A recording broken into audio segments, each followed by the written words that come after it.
All right, guys. So this is the first episode, or I guess live that I've done over on YouTube. So I'm moving off of Instagram. We're trying to move off Instagram. We'll see how much of a following we can build over here. I definitely want to keep some kind of continuity in the talks that I've been having over on Instagram. So this is a pilot to see if this works. And I'm hoping we could do something here with the community based on all the things that Google, YouTube offers us. So same talks over on Instagram. We're going to talk about dioramas. We're going to have special guests, and we're going to talk about the toys for the week.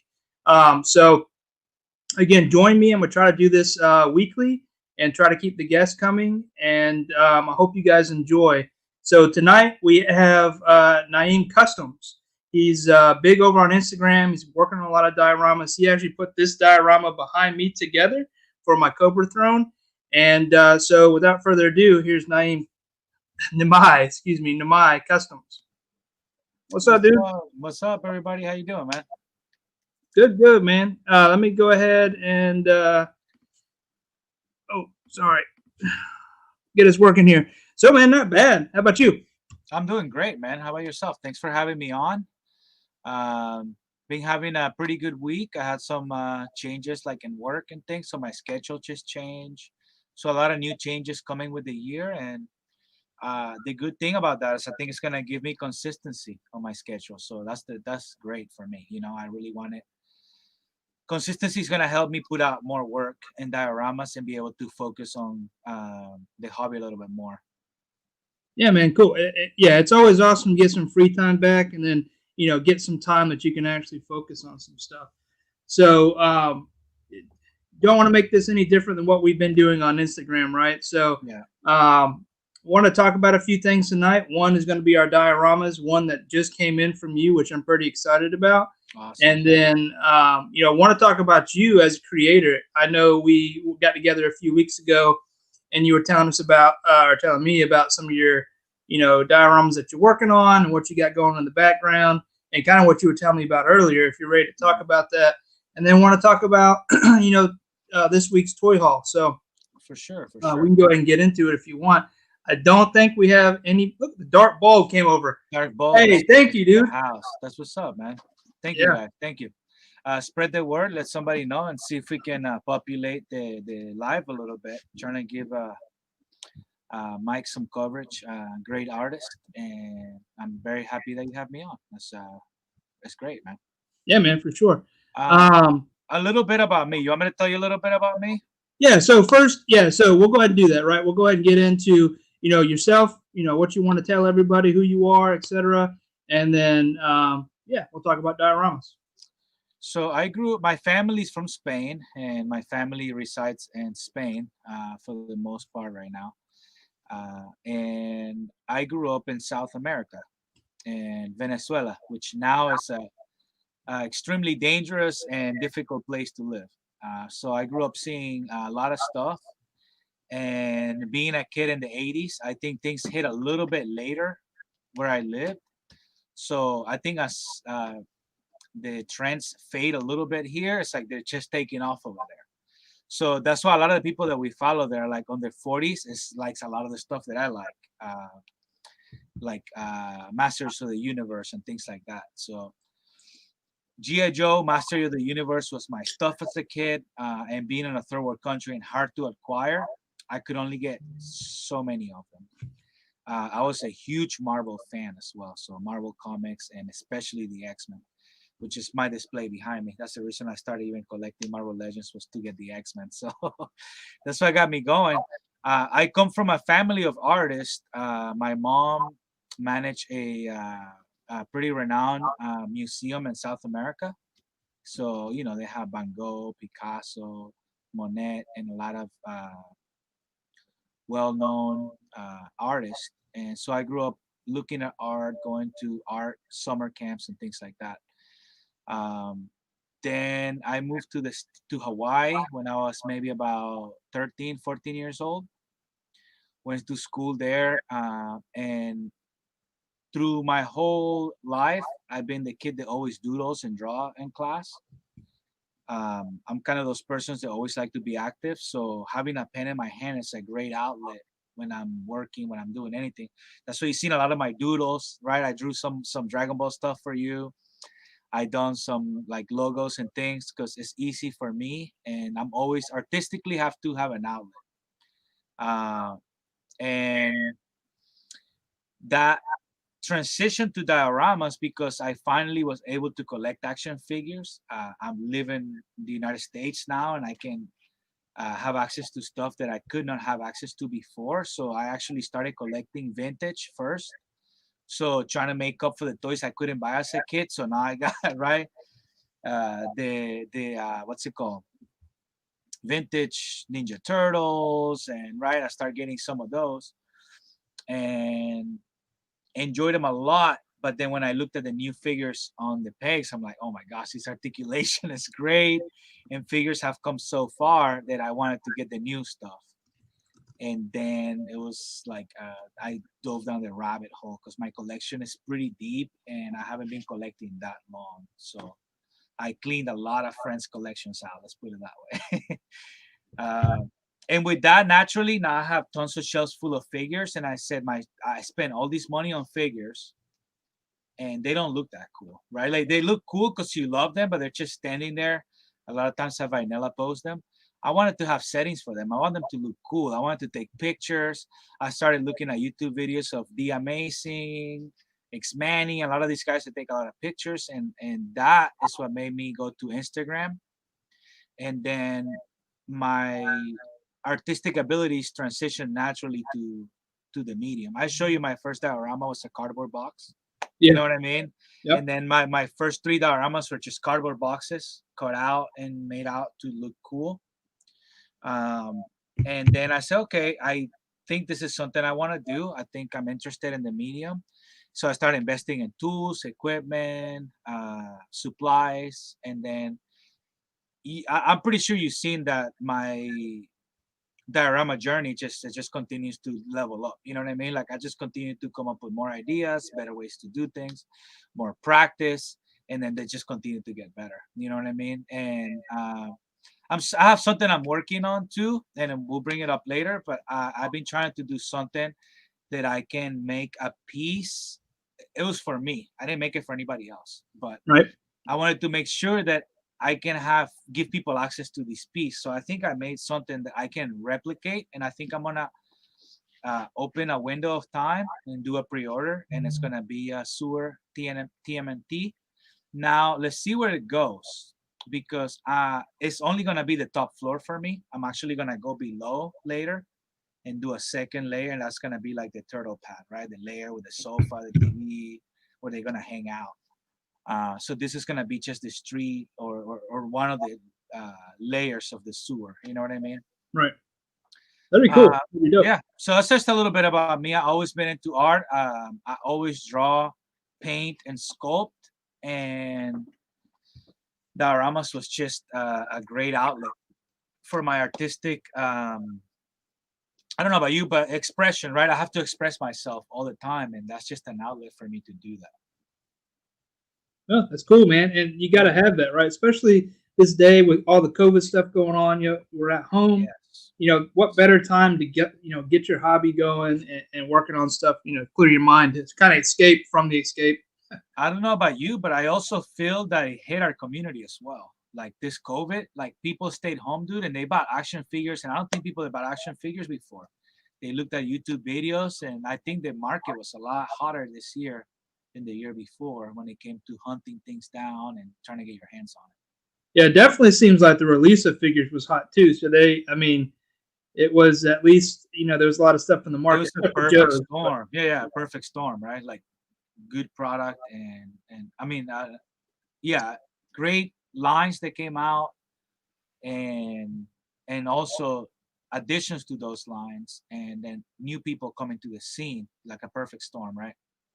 Right. Yeah, and it's a golden age for action figures too. It's a great time to be buying action figures. It's awesome. Right. Perfect storm, I think, is a great way. I picked up the vintage stuff. I before I started collecting figures again, maybe about a little over 10 years ago, when the G.I. Joe line came out, I said one day I'm gonna have a son and I'm gonna buy him all the G.I. Joes I wish I had as a kid, right? And And now I have my son is 5 years old, so I let him play with it and hide all the accessories because they disappear. Right? They disappear, man. You don't want to give a kid Joe guns. Don't do it. Yeah, I have to send you some of these. So, not to get off subject too much, but I picked up a resin printer back at the end of December, and I've been printing up some Uzis and some Desert Eagles. Uzis. And I don't know how well you can see that on this camera. I can see it. But I'll have to hook you up with some of those. I need the Desert Eagles because they never came off loose of my movie Deadpool. I got one, but it looks so glued up and crappy. I didn't even bother with the other one. Yeah, I'll hook you up. You know, a lot of people heat them up and pull it out, right? Yeah. Real quick, I do want to give a few shout outs to a few people. I think we already talked about the dark bulb. He is very appreciative of the diorama he recently received from me. He is the first person in our first episode to join and comment. So I want to thank you very much for coming over to Instagram, that long journey to YouTube to watch me and Nimai talk about dioramas tonight. So really appreciate that. And then Chris, thanks, man. Hey, what's up? Happy Saturday. Thank you for joining and jumping in. I'm also looking forward after the live. I'm gonna go watch some UFC fights. I love mixed martial arts. I always have. So I'm a weird cat, man. I have such a different taste that people like the stuff that I like. It would be impossible for me to find a friend that likes what I like. You know what I mean? Like it can like one of the things I like, but I build gaming computers, so I like to build computers. Borderline engineer, so right now I'm putting together a Honda Civic and putting a Integra engine in it, so I'm doing a lot of retrofitting and stuff to make it fit. And I like martial arts and action figures and nerdy stuff, right? So it's like I like cool guy stuff and nerdy guy stuff. So I mean, a lot of people. I don't know, man. You're a car guy. You like Marvel. You're into MMA. I mean, sounds pretty cool. We were talking about off-roading too. You know, we used to be into 4x4s too, right? Yeah, that's right, definitely. And some of that stuff is still on my YouTube. Like I was a big outdoors guy, hunting, fishing, boating, off-roading. Some of that stuff's still lingering on my YouTube a little bit. That's right. Yeah. So with that, I think we'll go ahead and get into what we came here to talk about tonight. So go ahead and get a little bit of an agenda. The Figure Report. What's up, man? Thanks for joining. Yeah, 796 Studios. Thank you guys for joining. 796. Really I didn't see you, man. Yeah. Thanks. Spread the word. I just want to say thank you. Yeah, because he's trying to spread the word. Let's see if we can fill it up. Mike has a giveaway, and I think a lot of people are going to be stoked to get that figure. Right. So I failed to mention that because it was just us earlier. So I will be doing a giveaway tonight. Me and Nimai have come together to talk about dioramas, typically what we would do on IG Live, but over here on YouTube, just trying to change it up in 2021 to see what works. If it doesn't work, we'll take it back over to IG, but just trying to expand a little bit and grow in a different area. And then tonight, we're going to talk about dioramas, talk about toy hauls, and then I'm going to do a giveaway for the NECA Kong. Sorry, this was a hot figure. It was on a lot of people's top 10 from last year for 2020. It is probably the most posable King Kong you can find. And I'm going to give it to you tonight. And you win by answering a simple question that we'll pose later on in the live. We'll probably do it. What time is it now? We'll try to do it around 9:30, 9:45. Sounds right. And so we'll be giving away a toy, and then I'll send it to you at no charge within the U.S. If it's outside the U.S., if you're a winner, we'll have to come together.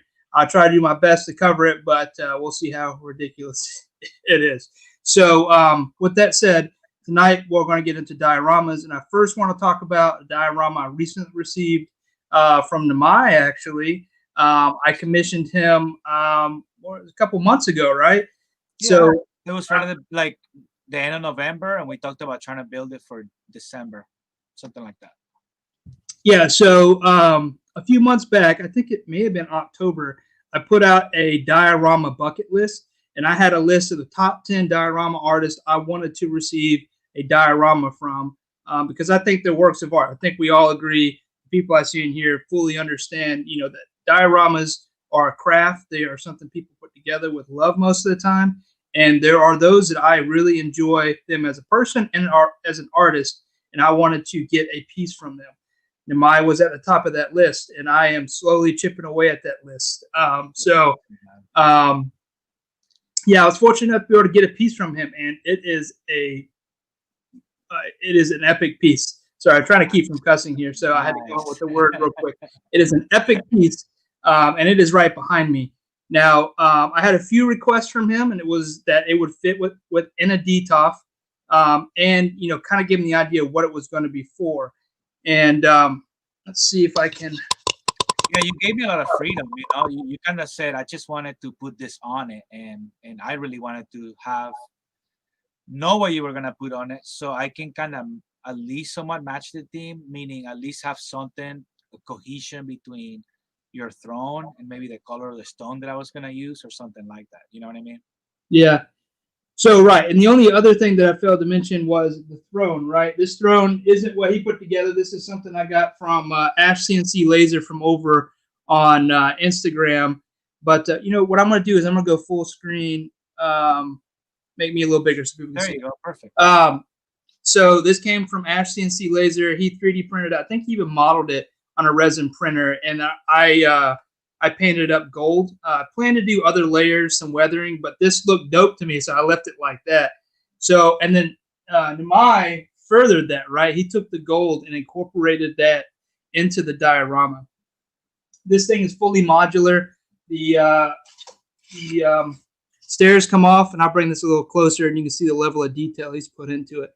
And one thing I like about Nimai, and I've always admired, is just his style of stone. It's very recognizable as his, and I wanted a piece that captured that. So he nailed it with this one. I couldn't ask for a better looking diorama.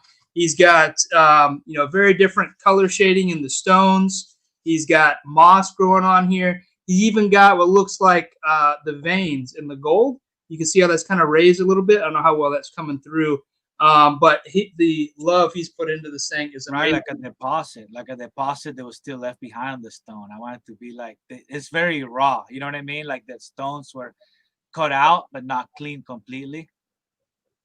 And I just forgot all about it, that I put the moss, but on the steps, I also put a few other foliage in there to break it up a little bit, some stuff growing. Right. Yeah. And then on top of that, he surprised me with these pillars. And it's got little wood burns on it, and there is little little lamp lights in here. You can kind of see it on the screen, I think. But yeah, he went above and beyond with this build, and very appreciative of it. And it's amazing. And I can't wait to start taking some pictures with it. I'm behind on my pictures. Some pictures, man. I really do. I know some Cobras look dope in there. I did take a picture of my whole Cobra squad before I sent it to you. And I put like another throne I had just to see how it would look. And it looked amazing. Do you get where I was coming from when I said I wasn't sure to seal it? I bought the exact sealer you told me that you use to seal it. And when I looked at the piece, I'm like, dude, I just know that some detail will get lost if I did that. I knew some of the shininess on that vein deposit will come off. I knew that it'll dull it all to the same. And when I painted, I was so deliberate about the tones that it would have taken away from the piece. And what I'm trying to say is, like, some of the stones that have green was not a flat green I used for the wash. It was a gloss green I used for the wash. And some of the other washes would have made the piece uniform, which is great for a lot of builds, but I don't think on this build would have done that, because I wanted to make sure there was a lot of different types of stone and to get that contrast. Like, for me, I couldn't tell you what I meant because I didn't have a medium that would translate what I was looking at properly. And I think that when you have it in hand, I think it's easier to see that the difference in the contrast between the stone that, from here looks sweet though. Oh, dude, I love it. And I think it looks excellent. It has a presence. When you walk up on it, everybody's like, oh, like my wife came out, my families came out, and they looked at it. I don't have it in a great display area because it's still out in the shop.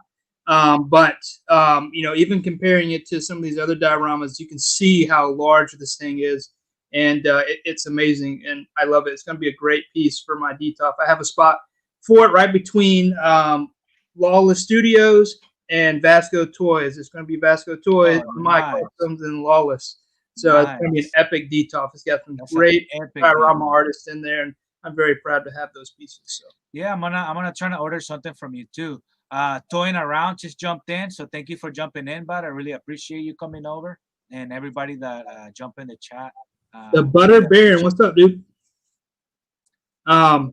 Yeah, so we're just talking about Nimai's piece that he made for me right behind here.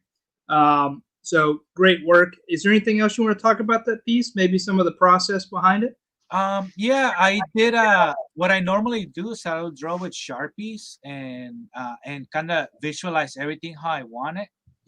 And then I used to cut it or burn it depending on how clean the stonework and that I wanted it. I had some that are pretty rough, and I just cut and tore through it, and the fact that gave it a lot of characteristic. But I just draw through it, I visualize it, and then normally the diorama tells me where it wants to go. I'm not somebody that will go ahead and have a blueprint, which I have. Like even your diorama was somewhat drawn a few times by hand just to get an idea how I wanted it.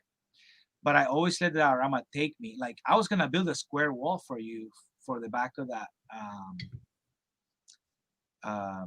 throne, and I think it would have been a robbery because it would have taken a lot of characteristic that thing has, which it was to have that angle, and that happened naturally because I put two stone shelves. I don't know if should I go on camera real quick and grab them, but I'll show you what I mean real quick. Yeah, whatever you want to do. He's a Dragon Ball fan. That's totally Goku, right, guys? Yeah. that's a blankie my wife bought me, like a throw blanket, and yeah, my wife got it for me for Christmas, so I thought it was nice. So I showed you a while back, and I haven't touched it since. But I have a diorama that's about the size of a half of a shelf, or like a small bookshelf, and it's a mountain. It's a huge mountain, and the shelves are stone for the these are the shelves that go on that piece, right?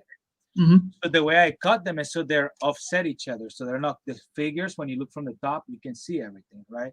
Like the billows on one end and the other. So I was playing with them in my desk, and like you can see, it's pretty raw. And I had them, and I put them like this, back to back, and that's what happened. That's why your diorama turned out the way it was. It's because I put these two shelves like back to back and just stood it like to make a background to take a picture. And I'm like, dude, Right. it looks like a rock formation, like a stack of rocks, and I thought it was really cool. Yeah, and it's so unique, man. That style is so unique. Like I was saying, it's totally you. Like I see it, and I immediately, go, and I'm like, oh, that's definitely Nimai. So And that's very flattering. It's very flattering because I know when I see work from Lawless Studios or Vance from Basco, like I can recognize their style, and the same with you. So it's nice to have hear from somebody else that you have that trait that is recognizable, right? That's always a good thing because it makes it yours. It makes it your art style. yeah, absolutely. And so yeah, so that's the one piece I wanted to talk about. I got a couple other ones, but maybe we'll wait for those. I know you had a couple pieces outside of the piece you just showed us you wanted to talk about, and I kind Yeah. of wanted to feature you tonight. So if there's anything else you want to talk Okay. about or plug or tell You people, how to follow you or what social media accounts you're on, go ahead and throw those out there as well. Okay, so the main thing if you want to follow me is Instagram, Nimai Customs, like you see up there on the upper corner, and that's the thing I mainly use the most. I normally not a social media guy, but the hobby brought me to the social media, right? Like the hobby brought me to uh, see what other people are doing with the art, to get inspired. I take so many screenshots and get inspirations on a daily basis all the time. Um, and that also made me dive deeper into the hobby because people like you, an awesome, genuine friend, right? That we meet along the way, and we just have a lot of interest in common and support and build each other up. So I really love that part of it. Everybody's been extremely uh, welcoming and great in the community. I have nothing bad to say. I have sent people money that I never met before, and I get everything that I was supposed to get from them. I never been screwed over, and I'm sure those stories are out there, but I have nothing but good things to say. You guys seen on my Instagram my firefly? My buddy sent me that the other day, so it's great. You know, it's great to be able to have those connections. And I do have something I wanted to show. I have a diorama. Nice. Did I? Kevin from Twin Round says, if you say Goku is Goku, does two negatives make a positive? From high school math, I'm pretty sure yes, two negatives make a positive. Yeah. But Goku is positive. I'm confused. Yeah, I'm confused too. But if you can go full Saiyan, Super Saiyan, bro, you know, right? You can do what the one you did. What's that? I think that's like Dragon Ball GT, right? That hold on. What are we talking about? Are we talking about the Dragon Ball piece you drew that you put on your, it's like a galaxy behind it. I think that's an evolution of Goku, like Dragon Ball GT, I think.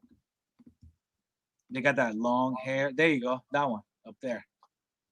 Yeah, so that's Goku Super Saiyan 4 from GT. Yep. And it's all right. I kind of rushed this one a little bit. I like it a lot, though. I've always really wanted to draw Goku in kind of the image he deserves, and I feel like I was able to get close to this. At least it's recognizable as Goku. I do, looking at it, though, I'm my very own worst critic. Like, there's some of the things about the nose I don't like. I'm seeing little things in here with the hair. With the nose at some point. I think actually when I saw it, I think they nailed the eyes, the nose, and the ears from the original art. And I think that looks great. That's what puts the face together. Like some of the most key features on a character are those things. Yeah. Do you have the one I sent you? Because I stole just that face and the first spike coming out of the hair, and I cloned it and put a beer on it. Yeah. I saw that. I actually don't have that anymore, but anyway, that was some Dragon Ball that I drew. You got it. So, what was the other piece you wanted to show? Okay, so I finally got my NECA turtles. I know a lot of people connected Toon turtles, and I think this will translate for people that collect that as well. But I have my display, and again, here we go again. Most of the times I build dioramas as for me and for my displays. So now I have my 4 Ninja Turtles and Splinter, and I got nowhere cool to place them besides an empty shelf. So I build a. Wait, are we talking movie NECA? Or are we talking about animated? Movie NECA. But I believe that you would love to put your animated turtles in a diorama like this. I would like to think that because I know I do. So I built this piece, and this is so far from done. This is actually, I just put the primer on right now. So it's a 3-piece diorama. It features, let me line it up so it doesn't fall down. It's not magnetized. I'm just working on it. There we go. So that piece falls. So that's the last, a little brick wall that will go on the side. That's the sewer water running right there. The crack works on this thing are pretty epic. I try new techniques by looking at the cracks in my warehouse. They happen naturally. Same with the floor and the other side right there. This pipe right here will have a grill, and it will have trash and debris that has caught in that grill, so it won't go through. So I have a buildup of leaves and junk and things like that. I'm gonna pour resin on the top as my first like resin pour I'm gonna do because I want to get that clear, and I'll put debris, trash, tires, whatever I can in that sewer. And then let me grab the little wall right here because I believe that adds a little more personality to it as well. To close. Yeah, and not to interrupt you, but a couple of things I want to ask is first, you say this is just primered. However, I'm seeing some things that I already love, and it is the different shades of the brickwork on the back, and how they tie into a lot of the weathering. That looks dope, man, as is. And Yeah, as yeah, you turn that up, I'm seeing other details that you haven't really shown off yet, and that's the yeah, top of those cinder blocks.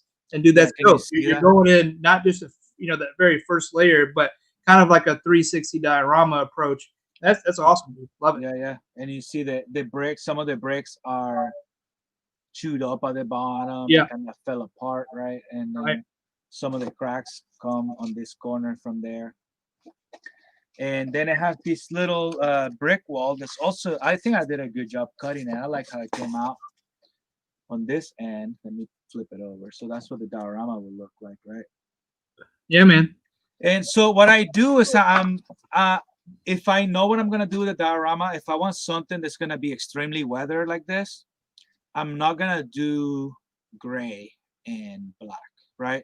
So what I did is I did black on all the places where I was gonna add cracks. So that already naturally saturated those areas to be darker.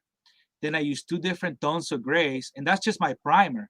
So when I do my washes, I don't have to do a whole lot of work because there is like a layer beneath that's already trying to achieve the end result, if you know what I mean.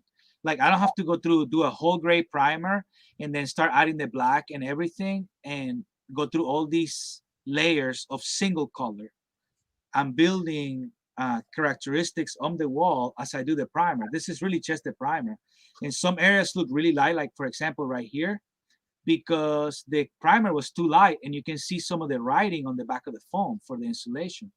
So See, that I think matte, it looks dope like that. What I'm oh, it seeing, looks it looks great, really bro. cool. That's exactly. And then I'm always thinking in a way that's gonna be not only it's not uniform, but in my eyes, for a wall to be really dope, it has to draw your eye to something in that wall that is different from everything else. You know what I mean? So Yeah. like this crack looks sweet, but when I'm done and you get really close, let me see. There's debris inside those cracks that did not fall off the wall, and that's what I notice on other people that made way better cracks than I do that they were doing. And when I took pictures of real cracks, that's what set them apart. Is that it had those almost like part of the let me see, right here, right there, part of the debris, right, is still in that crack. So some of the not all the fragments that broke have fall out of that area, Yeah. right? And the same with these. Like when I did the water and it dried up a lot darker, it looked a lot better earlier. But what I'll do is that I'll put a blob of light brown paint, a blob of dark brown paint, a blob of green, a blob of light green, and I'll keep putting little blobs around. Then I'll grab my wet brush and I'll start smooching as I spin it and I go through and it's just blending all those colors in a way that's nasty. Looked like some crap was flowing through there and it got cut up all over the place. But yeah, So it's I'm not cool. gonna do brown and then I green and then you know what I mean? I already put all the blobs in areas. So as I start throwing the paint, it's gonna be this inconsistent, but yet really cool look to it. Yeah. Hey, hate to interrupt, but I have not said hey to the Prime to the first join. Prime to the first jump Yeah, in. man. What's up, dude? Yeah, Comments. sharing it out on What's up? Instagram. So I appreciate it, man. Yeah. Thanks for joining. We'll be doing a giveaway tonight. Try to have the banner down there. So if you can stick around for a little while, guys, we're going to do a giveaway. And in order to win the giveaway, basically, it's going to be a question and answer. And whoever gets it right first, based off what we see in the chat, you'll win the NECA King Kong. And that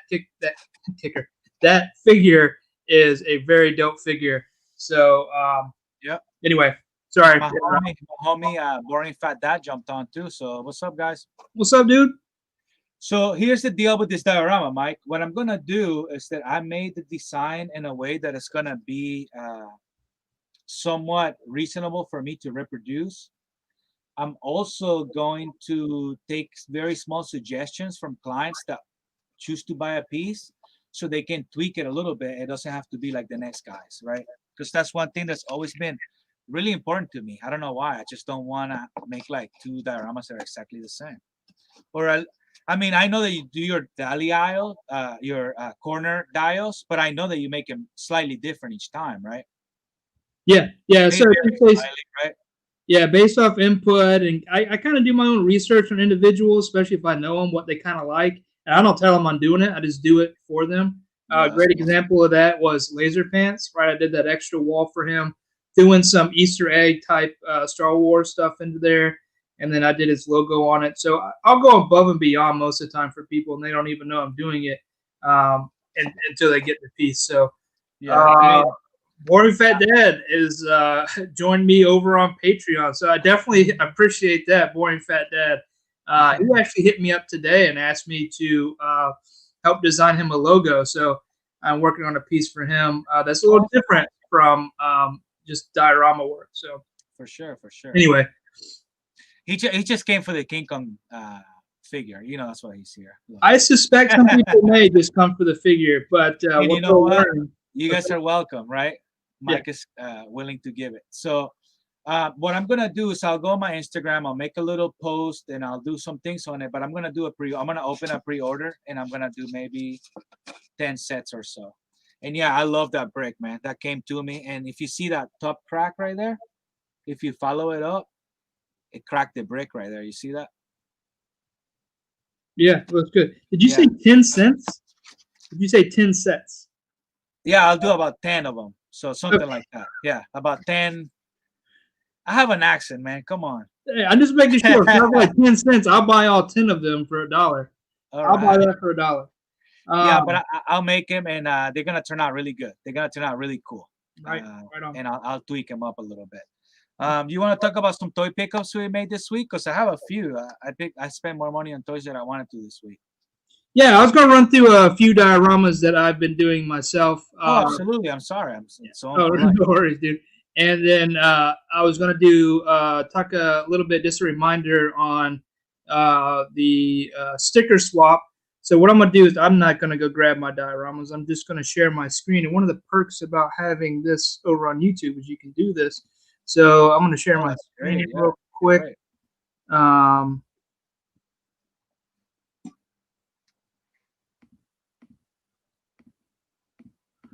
All right, so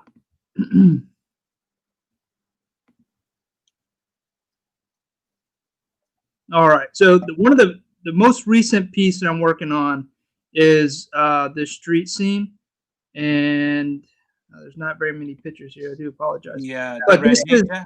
Is that the same where the Red Ninja was? What's that? Is that the same picture, the same diorama that you have the Red Ninja on? It looks colored. Okay. Yeah, that's right. So this is a 36-inch street scene diorama. Basically, this is going to a toy collector who wanted a very large diorama that he could pose up about 10 figures with, using both stands, flight stands, and regular posing. So this one's 36 inches in length. And then here's the most recent picture. So this is finally getting paint on it. I have some of the storefronts below put together. So I'm going a little different this time on it, though. I'm doing some kind of more loudish colors on the bottom, and I'll fade them back with some weathering. But I thought it would be cool to do, like, you know, a single story or two-story type storefront, and kind of more run down. And you'll see as this progresses. But yeah, so 36 inches, which is quite large, breaks down in half. And then each one of the doorways will have a light, and each one of the windows will have a light. It'll be backlit so that you can get some really cool night scenes. And then there'll be a bunch of windows up top that you can already see, with several very heavily rusted, like, window ACs, kind of what I've done on previous corner dioramas. The brickwork on top looks amazing, dude. That's all done with a CNC. So let me find a good picture here. So kind of like this guy here. So I'll do a couple of these different AC units up there in the windows to add some character. And then going back to that image real quick. I had a question real quick, if you don't mind. Do the AC units, do you print them or do you build them scratch build? I print them. Okay. So it's a design I made in Tinkercad. And then I print them on the PLA printer. And it's a very rudimentary, it's just a square with a bunch of little vents. Little lines on it. Yeah. And that's what it looked like originally. So yeah. And I used to do them out of foam. But when you get foam and you're working with something that wants to look like metal, even though you're not meaning to, you get little impressions from your fingernails when they're that small or something, and it just throws off the look. Something that's actually hard like that and stays square, because when you get foam down that small, it's quite squishy, right? I agree. And the thing to me too is the cleanliness. It takes away because it's so hard to get those super clean cuts on a piece of foam, like all the little lines and everything. You know, they won't be. Consistency is what sells it, I guess. Yeah, and I can just print a whole bunch of them, and I can stockpile them like I do now and use them, just like with the windows, right? I got tons of windows. The fire hydrant as well. Yes. Yeah, I gotta get some of that stuff from you so I can do the floor on the warehouse community dial that we were working on, which I'm gonna get going pretty aggressively on, along with Ninja Turtles and Batcave. I gotta build too. Yeah. And then what, and I don't know if he's watching that, but what he doesn't know is I'm actually going to do up one of these 1/12 scale vehicles and throw that in there. So this is going to be another one that I'm going a little above and beyond. Oh, so he's getting a vehicle as well? Oh, yeah. He doesn't know that, though. He may know now after he goes back and watches this. But I hope he don't. I hope it surprises him. That's dope. But, yeah, I think this would be very cool. I'm still, probably a couple weeks out from getting this done. And then as soon as this is done, I'm going to pick back up with these sci-fi dioramas. I got quite a few of those that I need to start working on. Nice. And I have a niche to make a sci-fi dio too, but I have these two huge itches for a diorama right now. And one is sci-fi and the other one is just straight rural Japan, like just Japanese style. So I don't know what I'm going to do. I have all these ideas, and then I have stuff that I actually have to build for people. So I have to juggle that. I'm sure you understand, right? That you want to build stuff for you sometimes, but you gotta, right, build something that somebody else is waiting on. Yeah, that's kind of the unfortunate part of it. I've talked about this I've been on a couple of lives past couple of days, and or just talking to people in general. But yeah, I've got so many commissions now that I don't get a chance to really do personal pieces unless there's something small, like when we did those trees, right? It's kind of a break in between. So that's a little unfortunate. However, I try to work in something cool and a little different in each diorama so that I do have something that's not always the same that I'm working on. Yeah. And then I don't say no to people. I keep picking up more work and more work.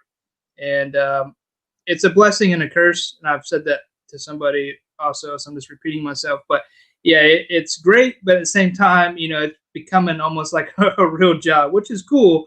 But it's I have 2 40-hour week jobs now, just trying to keep stuff going. Yeah, exactly. And another thing too is that for me, it'll make me, now you put pressure on yourself, right? Because you got people waiting on stuff from you, so it's almost like, right?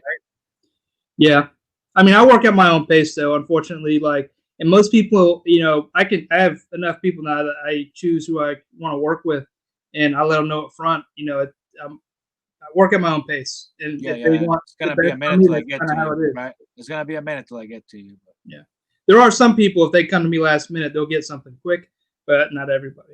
I mean, there's always going to be those people. Right? Yeah. You're so, one of those people. I make anything for you, but.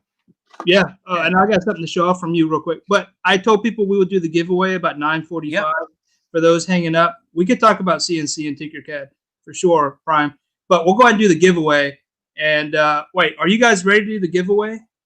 If you want to do the giveaway now, if we see more than 2 yeses, we'll go ahead and do the giveaway. We'll do it, yeah. So throw those yeses in the comments, and we'll do the giveaway.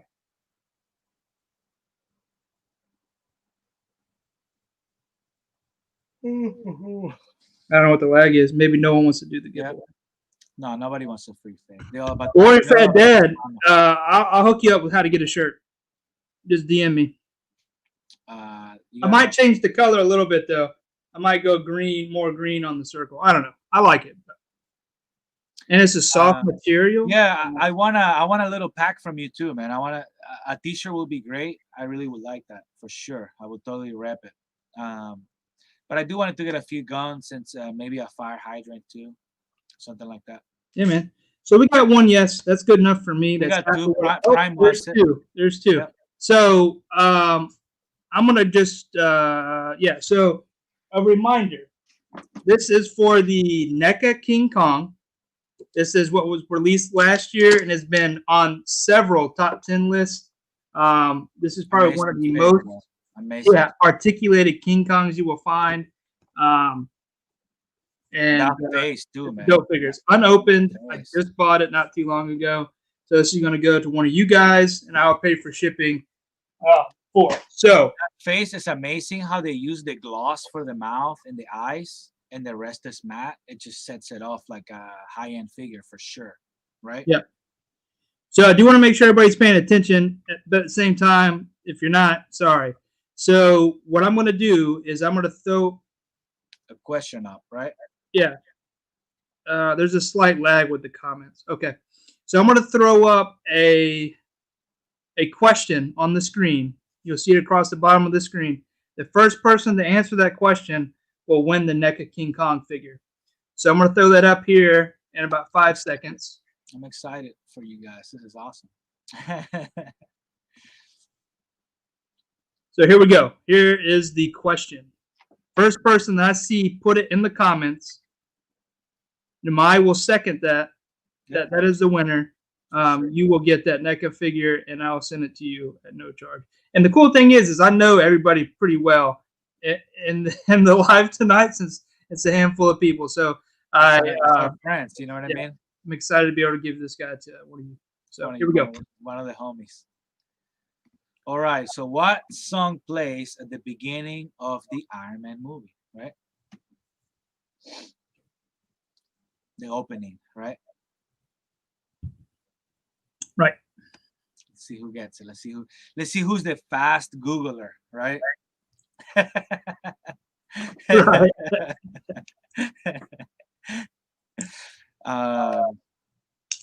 Man, so as we see who gets it, I found what's the counterpart to, I'm trying to think of his name. I can't even think of the name. The Battle Cat's enemy, the purple cat. Oh yeah, you want to talk about toy hauls? Yeah, why not? Well, we wait to see who gets it. Oh man, I just picked up the Skeletor and He-Man, and I was quite excited to find that those were nice figures, and they came with a comic book. Heck yeah! So the same thing with me. As soon as I post them, I'm like, dude, this is enough. Who got it? I think Boring Fat Dad got it, man. He did. said AC/DC, and then he went with Back in Black. So he got artist and title song. Congratulations, Boring. Dude, that's cool. The homie got it. That's what's up. So, Mike, there's a little thing about this Battle Cat right here. And it's the way they paint the teeth. It looks terrible. So I had to paint the teeth in between the canines, because they only paint the canines. So he looks goofy. I'll show you what I mean. See how goofy that looks?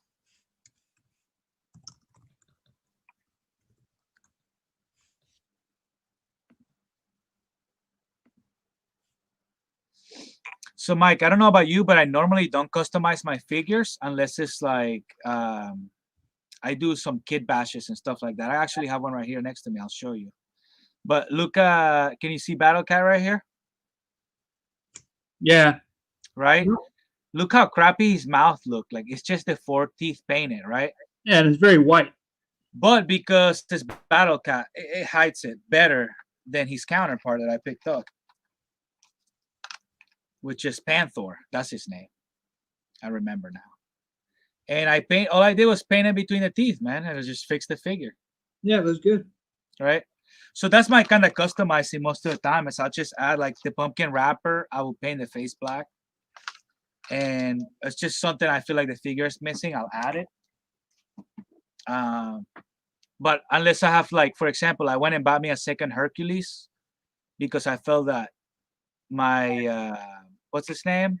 Crossbone looked like crap. Yeah, the body was bad, man. So that's my Crossbones right there. I hear a lot of people say good things about the Hercules figure. Is that from the Thanos wave, Build-A-Figure wave? Yeah, man, it's an amazing fig, dude. I've never taken it out. 100%. Yeah, it's 100% new sculpt. And the hairy chest like that, I thought it was so dope for him. You know what I mean? He has like a painted hairy chest on it. So yeah, I was super stoked to get him. I was super happy. I didn't think I would actually find a second one. But if you ever seen on my Instagram profile, one of my posts, it's like me walking through my comic book shop, and they have a glass case with loose figures, and that's where I find some of my cheapy stuff. And Nice. sometimes rare stuff. Like I got Miss Marvel, that is old exclusive 3-pack that she came in, and I picked her up for $20, and she's like a $60 figure. So Yeah. once in a while, I come up like that. Vern, what's up, man? Thanks for joining. You missed the giveaway. Boring Burn. Fat Dad won the NECA King Kong. Yeah, but pleasure to have you though, Burn. Nice to jump on board. Everybody that's populated the live stream, we really appreciate it. Yeah, absolutely. I've been seeing everybody get this guy, and finally came in the mail for me a few days ago. So I also got the speeder. We talked about it. Remember, we got the speeder bike with this bike trooper. Yeah. I see your hands. I see what you're fidgeting. Billy Moon, what's there. up, dude? Yeah, I've been looking for this for a while, and because of the Joes and how upset I was with how Target handled the Joes, this second or third time, I don't remember what it is. I've kind of neglected to go to Target to find this guy, and good buddy Mike with the Figure Report was gracious enough when he saw one at his store to send me one, and so I got the Splinter Baxter 2-pack, and my wife already says this is her favorite figure. Out of all of them, she Dude, that loves the figure is Splinter. beautiful, dude. Yeah, dude, I it's a great know. looking figure. It came out so sick. Yeah, they did a I really love, good I job. love that figure. And then not only that, dude, the accessories in this pack is ridiculous. I have not got most of them out, but they have loaded it up with accessories, and that's really cool. So I feel like Splinter always gets neglected, man. Right, like in a lot of lines. So it's cool to see him get a lot of love. You know what I mean? yeah, and I've got that one. Actually, I have all the set for the movie, the first movie. How many foot soldiers do you have? 4 or 5. Dude, so my GameStop had 4 for sale, and I only bought 2. And then I went to bed and woke up, and it's like, dude, I messed up. I should have got those 4. I went back, gone. They never restocked. Yeah, they sell quick. And I only got my stuff through GameStop. I never got any Walmart stuff. Besides, a buddy hooked me up with the Casey Jones 2-pack, and then I got my movie turtles overseas. Did you get the Casey Jones disguised Raph? Yeah, that's you the one I get got. it? Yeah. Okay. I was about I got to say, Yeah, I got it from a friend, and that's what made me like go on a mission to find the other 3 turtles, because I already had one in my hands.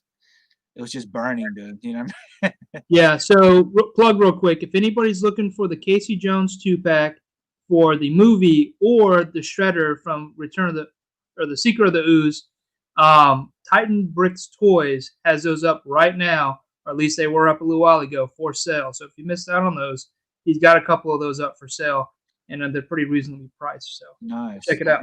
I picked up, what's his name? I got the Super Shredder as well. I got them all through a trade. I traded a buddy for all the stuff I couldn't find, and it was great. Even I got a Danny Moonstar, Super Shredder, the 2-pack, a lot of exclusive stuff I couldn't find in my area. Yeah, but this Splinter is really cool, and I like Baxter a lot too. I like the colors. I like the feel of him. I like the matte and the gray. I love that Baxter, man. That Baxter is sick. One of my favorite figures as a kid was the Roach. I don't know the name of it. You know who I'm talking about, right? No. No? Go, man. No. It's a Ninja Turtle. Hopefully somebody in the comments knows more than me. I have the figure somewhere, but I don't want to even attempt to go dig it up right now. But it's an actual Roach. He got a shoe broken, the other foot. It's actually pretty grotesque, because now when I seen it now as a grown man, I'm like, this is disgusting. His skin is completely torn up, and he got bugs coming out of it. And dude, that's crazy figure. The jaw's articulated, and he has these 2 huge mandibles? What are they called? Yeah, mandibles that come out like yellow mandibles. This is crazy. It's my favorite fig. If they make that, I'll go dig it up, because I love that figure. Dude, they're starting to get deep in the line. I mean, I was surprised they're already bringing Triceratops. I'm regretting not jumping on it. That's what happened with me with the movie turtles. Like I never had the turtles, but I did have Shredder, 2 Foot Soldiers, and Splinter, because that was I was able to obtain. And when I didn't want to pre-order the Toka and Rasa 2-pack because I never had turtles. I'm like, what do I want to do with the bad guys? Like, this is ridiculous. They're As dope. soon as I got the turtles, dude, I was like, damn, I didn't pre-order them. What's wrong with me? I hated myself for it. You know what I mean? And it's the same with the Toon. Like, it's hard for me to collect anything Ninja Turtles if I don't have the turtles first. Like, if I don't have the 4 turtles, dude, I don't want anything else on the line. That's just how I am with turtles for some reason. And even though I say that, though, I bought these, like, in my mind, like, one day I will have the turtles. And I do. And that's why you see me build a dial. Scumbag or Scumbug. Vern said. Oh, Scumbug. Okay, so that's his name. He's a super cool character, man. I love that thing. Prime was thinking the same thing as me. He said Gomez. Yeah. Can't remember his name. Scumbug, I think is it. Dude, you know what Gomez I like? That red, what is it? The samurai one? This like, what do they call him? It's a recent one. It's a red name, Scarlet. Yeah, I got the Golden Ninja. I don't know their name exactly, but yeah. The those figs, man. I want to get a Gomez, but they put a lot into those bodies, man. Those are some great good bodies, bro. Right? I feel like that's where I feel like if I go Mezco, that's where I have to go in. You know what I mean? Like one of those. Really, but aftermarket on a Gomez is ridiculous. You're gonna have to wait for a pre-order and catch it fast enough because they sell so quick. Like you don't even have time to look through. See, I don't know if I want to get into another trauma in my life. Like the G.I. Joe Classifieds got me like PTSD right now. You know what I mean? Like I don't know how much more I can take of some other toy I really want and I can't find. It's very frustrating. You know what I mean? To have the money burning. Like I literally imagine how optimistic I was that I had enough money in my wallet, cash. Like I went to the ATM the night before. Like I'm gonna buy the case. You know what I mean? I'm gonna buy all 6 troopers, and yeah, can't do it. Yeah, so I got these this week, and then I still haven't opened this. Black Cat. I got this from man, good buddy. I'm disappointed with mine because I got a crazy misprinted eye on my Black Cat. That hurt my feelings. No, mine looks good. Nice. I got this. This has been over a week, but I'm just not really starting to get into it. And all right, you don't like this one? No, this is the one right here, man. No, I do like that one. I think Sentinel is going to be the best one, to be honest with you, but we'll see. Yeah, I don't know if that.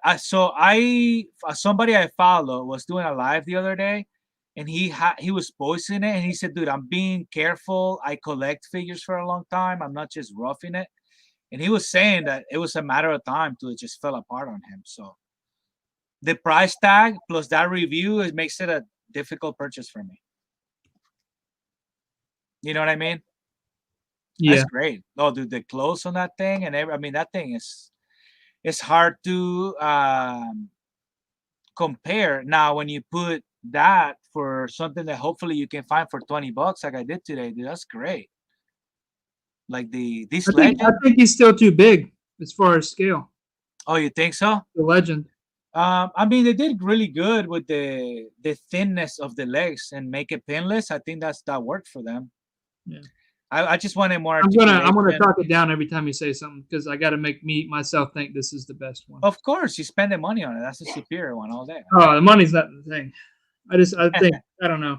I'm gonna get the Ghost Spider as well as I got Peter B. Parker on order. I found them both, man. I found them both, so I got all 3 now. Nice. I was stoked. Yeah, I don't think the Legends really did it justice to the Ghost Spider. I don't care much for her. And then really, the second head on her face sculpt was great. No, you didn't like the head sculpt? Yeah, the head sculpt was good, but that head is too tight on the body. At least on mine, it's too tight on the neck peg, and then the hood doesn't sit down very well. And I think your feet are too big. I got lucky. You know what, though? I like the feet. They are too big. You're 100% right. But it actually stands up on my shelf. You know what I mean? It's like a mixture of... She's completely pinless, too, man. Did you notice that? I didn't notice that till now. Yeah, she's completely pinless. I don't know. I guess I like her because that's the only one I'm gonna buy. So I gotta tuck it up to myself and say this is the best version, right? I mean, I still got it. I'm not gonna lie. I like it. No, can I be honest? What I really like the print inside the hood. To me, I was like, man, they really did it. With the webbing, yeah, that is cool. And I just realized it's loose. You can take the hood off. Do you know that? Yeah. I didn't know that. Cool. Yeah, it's completely loose. I thought it was gonna be glued in there, but it's not. I picked up something I didn't want to buy. Have you ever done that before? All You the see time. something? I don't want that crap. Here it is in my shopping cart. Well, I don't know. I've heard a lot of good things. Maybe not about the character, but that particular figure I've heard some good things about. So Yeah, sometimes that happens to me. I can grab a figure that I care nothing about, and as soon as I like post it and move, I'm like, man, I really dig this fig, right? The engineering draws me in too. Yeah. You know what figure surprised me too? This figure right here is cool, man. I bought this for the bike because I love that steampunk looking bike that came with her. Yeah. Enfys Nest. But the figure is dope, man. It looks like this crazy, right? I don't know. I love it. Sandstorm kind of vibe, right? So Vern's asking how much you picked up Jar Jar for. I'm very interested in how much those deluxe figures are. They're $29. Just like the Marvel Deluxe, they're like $29. Like, yeah, so I'll talk about my last pickup, and I covered this one already before, but Posable Productions does these awesome toy photography. Sorry, the light's terrible. Why don't you make your screen bigger all the way? You want to do that? Good point. Good point. So he does these toy photography photos with Batman animated series as well as the 90s Marvel X-Men animated series. And not only does he just do the pictures, but he does cutouts, which he does himself for both characters, as you can see here, as well as some of the diorama pieces. And he doesn't stop there, right? He turns these into cards. He prints these. He has them in little packages. He even has little bios about, the particular episode that photo came from. And Brandon with Posable Productions seems like a very nice guy. I saw him over on Toying Around. I saw it when he was sharing these images of these cards, and I immediately knew I had to have something like this. I was a huge fan of the Batman the Animated Series, and I can't wait for those 90s animated series to come back out. So you're a collector now, right? You're a collector. I says that you're a collector now of his work. I see you building up a nice collection of them, right? Oh yeah, I'm gonna buy them all, dude. I like what he's doing. He's not just doing pictures. He's not just doing his own kind of diorama stuff for his pictures, but he's going the extra mile, putting these on cards. And that's unique. I'm a big card collector. I grew up in the 90s. I still have all my X-Men and comic cards. And then this is one of my favorite shows from a kid too. So it just all makes sense. Anyway, he's selling these over on Etsy. But I believe it's over. His name is Posable Productions on there as well. But check it out, guys. These are awesome cards, and you're not gonna want to miss the opportunity. And they're all made, action figure style, right? It's all action figure based. Right. That's great. Yeah, I'll let you know with the Jar Jar. I mean, if I don't want it, you can have it. We'll trade it for something. I don't know. Yeah, I still need to get the. I have a trooper I need to get out to you as well as one of these manhole covers. Throw some guns in there, some Uzis, and then send me the bill. Don't worry about it. Just fill it up. Yeah, so I'm glad you segued into that real quick. Yeah. So I know a lot of people are probably doing this now. I saw a lot of people picking up resin printers, especially the 4Ks. I mean, the price is dropping on these to a price point that is much more affordable. But I am able to sell some of these Uzis. I'm going to go back real quick. Some of these Uzis and some of these Desert Eagles. And I'm going to sell them painted up with magazines as well as a silencer on the Uzis. And I'm going to sell them for $3 a gun for the Desert Eagles and then $4 a gun for the Uzis. And that'll be painted. Uzis will be flat black with some weathering, and the Desert Eagles will come in kind of that silver gunmetal with black handles. Here's an example of one here. You have one painted? Yeah, I don't know how well that comes through. Oh, and those have clips as well, the Desert Eagles too? Yeah, there will be 4 mags per gun. That's sick, bro. That's really sick. 2 mags per gun. Yeah. So yeah, $2 and $4. Send me some, but you don't have to paint mine at all. So I have to paint them. Okay, then do that. Then. Whatever makes you happy. um, I was showing you this trooper too earlier before we went live that I picked up, and it's the Commander Trooper, and it's for gaming. It's great. So I guess it's from one of the video games. I couldn't tell you which one. Maybe Force Unleashed. It looks like. I love that game, by the way. That was a sick game. Yeah, a few comments here. Yeah, Post Production has some wicked shots, and those cards are fire. Totally agree. He also has a separate account for the Batman photography he's doing for the animated series, and that in itself, that account is hot. Yeah. Going around says Brandon is OG. Those cards are legit. Hell yeah. Billy Moon. So can I just pre-order? Pre-order what now? Yeah. If you want to pre-order, Billy, go right ahead. Yeah. Well, do you think he could be talking about the dial? Was he in the? I don't think he was in the comments earlier when we talked about the dial. Was he? So I'll put it on my Instagram sometime in the next few days. But I will do a pre-order for the sewer dial for the Ninja Turtles. So, and we gotta work something out because I almost want to send one to you, Mike. I really do. We gotta work something out. I'm not gonna say no. We'll talk about working something out for sure. All right. Cool, man. Since you're getting, your splinter and all that stuff, we gotta do something. I picked up something too, so I have a used store, sell a used bookstore, but it also has collectibles. So I picked me up Wolverine, Japan's Most Wanted, hardcover. Nice. So yeah, I'll be reading that, and then I picked up a few things I really like. There's a bunch of guns over here, like this AK-47. That's from a McFarlane figure. I picked up a can of popcorn for my turtles. That's probably from Fortnite, probably. And then I got this shotgun too. It's super sick from one of the color tops. So I bought a bunch of accessories too that I found from other figures. If anybody follows me on my Instagram and you guys are trying to build Joe Fix-It and you don't want to buy this really, really crappy figure, I'll gift you the left arm for Joe Fix-It, which is an amazing figure.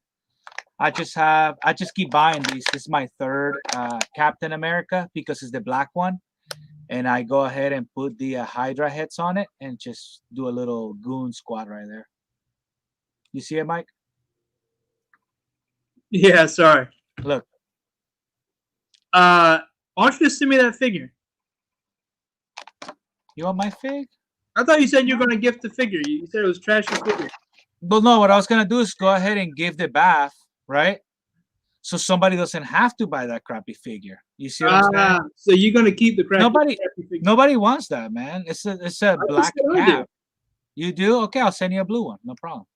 No, I don't want I got 3 blue ones and I got 3 black ones. Let's put it this way. The next one I find is yours. I'll get it for you. If you want it, I'll get it for you. Yeah, I'll let you know if I find it first. Okay. So last thing I want to do is I actually want to shout out a fellow diorama maker. I recently was in a raffle for his diorama. You guys can see it over there from DJS Dioramas over on Instagram. He's invited me onto his lives, and we chopped it up for a few hours over there. Really great guy. Anyway, he had a great raffle for this diorama you see in the back right here. He had 20 slots at 15. I bought into one, and surprisingly, I won. Freaking a dope diorama. And not only did he send me a diorama, he sent me. I see the vending machine, huh? Oh, no, he didn't send me the vending machine. That's mine. That's from Prime to the First. Okay. Prime to the First, right? Yeah, Prime makes those sick arcade cabinets, right? Right, yeah. So not only did he send me the diorama, he sent me accessories. Nice. And then he sent me this. What? Yeah. Nice. It doesn't stop there. It doesn't stop there. Hold on one second. I just want to really shout him out. He's a really good guy. He sent me this bag, right? This bag of stuff. So the first thing I spot is I'm gonna make this a little bigger because this I thought was dope. And I don't know if you guys seen this, but this is an old. I don't know if they're called Mezzigs back then, but this is a 2010 Mezco Superman, Oh, and nice. he's a huge Mezco fanboy. And I I, have I, a I like Mezco's work, so having yeah. something from back in the day from Mezco is Oh, really dude, awesome. I have something I'm gonna show you in a minute too. Go ahead. And he threw in also, and these are really dope for Mezco, a Ben Affleck Batman head, Oh, nice. a Heath Ledger Joker, Damn. and I forget this guy's name for Superman, but that's really dope. And Nice. then he threw in some additional weapons. Nice. So I really great guy. Really hooked it up. So two And things real quick. If you want me to paint that Joker for you, I'll be so stoked to do that. I would love to do that. Second of all, prime to the first, I would love to be your friend, bud. We can hang out. We can be friends. So yeah, I was gonna give away the bath piece for whoever wants it. It's not part of any giveaway. If a homie needs it to build his bath, I got you. Just hit me up. Mike, if you haven't built this bath, which I had no intention of doing whatsoever, until I saw it in my comic book shop as built for sale. Oh my gosh, the presence, the way he looks, dude, on this suit, it looks so freaking cool, man. It's a great figure. I would suggest it. Yeah, there's some cool head swaps I've seen people do. But before I forget, if you're not following DJS Dioramas over on Instagram, make sure you do so. He's putting out some really dope work. Like I said, he's a really great guy. So make sure you go follow DJS Dioramas over on Instagram. For sure. What else was I gonna bring? Did I have something else to show? That's most of my pickups. I did find a pumpkin wrapper. We were talking about how amazing his body is the other day. Dude, the articulation on that figure is amazing. So the only issue I have, pumpkin wrapper. Yeah, he's great, right? The only issue I have with mine is my son agree with me on the articulation, my 5-year-old, imposed the crap out of it. So he's a little bit loose now. But it's a great fig. Same with the Sphinx. I found him too. If anybody in the comments wants to hook a brother up, I'm really been looking for a Pink Ranger bad. That's the only one I need because I have the green one in pre-order, so I know I'll eventually have it. But the Pink Ranger is the one I never found. My boy Gary De La Cruz is in the chat. He said he was watching on TV, couldn't chat, but now he's all in. So now he can talk shit if he wants. Oh, nice. I know I got him about 20 Desert Eagles coming out here soon. I got to get them painted up, dude, but I'm going to have them out to you as soon as I can. I know I told you last week, but hopefully I can get to them by then. But if that changes, I'll let you know. Nice. So definitely thanks for joining, Gary.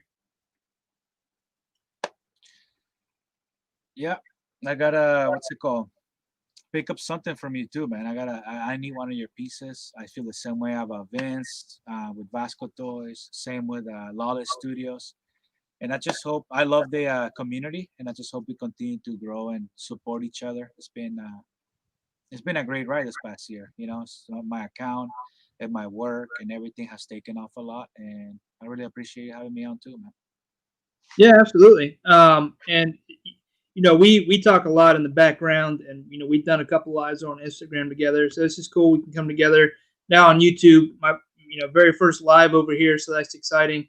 Hopefully, it's something that I can continue to do. If that's what people want to do, but I think this gives the opportunity to do a little bit, different from Instagram. But we'll see how it goes. I hope that you can reach, a bigger audience, and it becomes something, right? Becomes something we can. I mean, with the people here today, that's all I care about. I just want to do something where I can actually share. I can do stuff with the screens like this. Yeah. It's a little bit more flexible than Instagram, and I think at some point, like you're going to be able to do some sort of outside feed to Instagram. Right now, they prohibit it, but as soon as they do, like I'll just use this OBS software, and I'll try to hit Instagram and YouTube. It's just YouTube or OBS allows you to just do so much more than what you can do currently with Instagram Lives. And something that I noticed with Instagram Lives is typically like the guest is volume is way over the host volume, and it irritates me a little bit. So it seems like I there's got some you. quality issues there I too. just wanted to say hi to Chris Jordan that jumped in the live as well. So welcome aboard, about. Chris Jordan, what's up? Thanks for joining. All right, we reached an all-time high of 10 people in watching. So That's thank you what's guys. up. So I want to say something real quick, right? Especially on these like COVID times. This is like me and you hanging out with a few of our friends, just shooting, talking about stuff that we all interested about, and things like that. Did you see that Duke is getting Duke, Scarlet, and Roblox are getting a running change, a re-release and change on the paint scheme?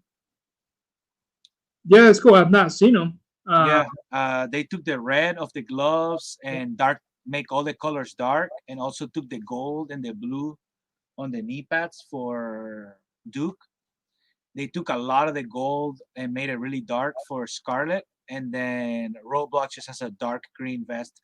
They all have darker colors. It's pretty much the thing that everybody complained when they came out, that they were like not close enough to the vintage line, and I think that's what they did. They just reel it all back in and recolor them all again, which I hate because now like I'll see them and I'll think Yeah, about sure. buying them So again. real quick, I'll share that since you brought it up.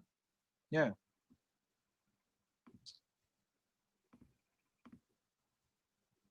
So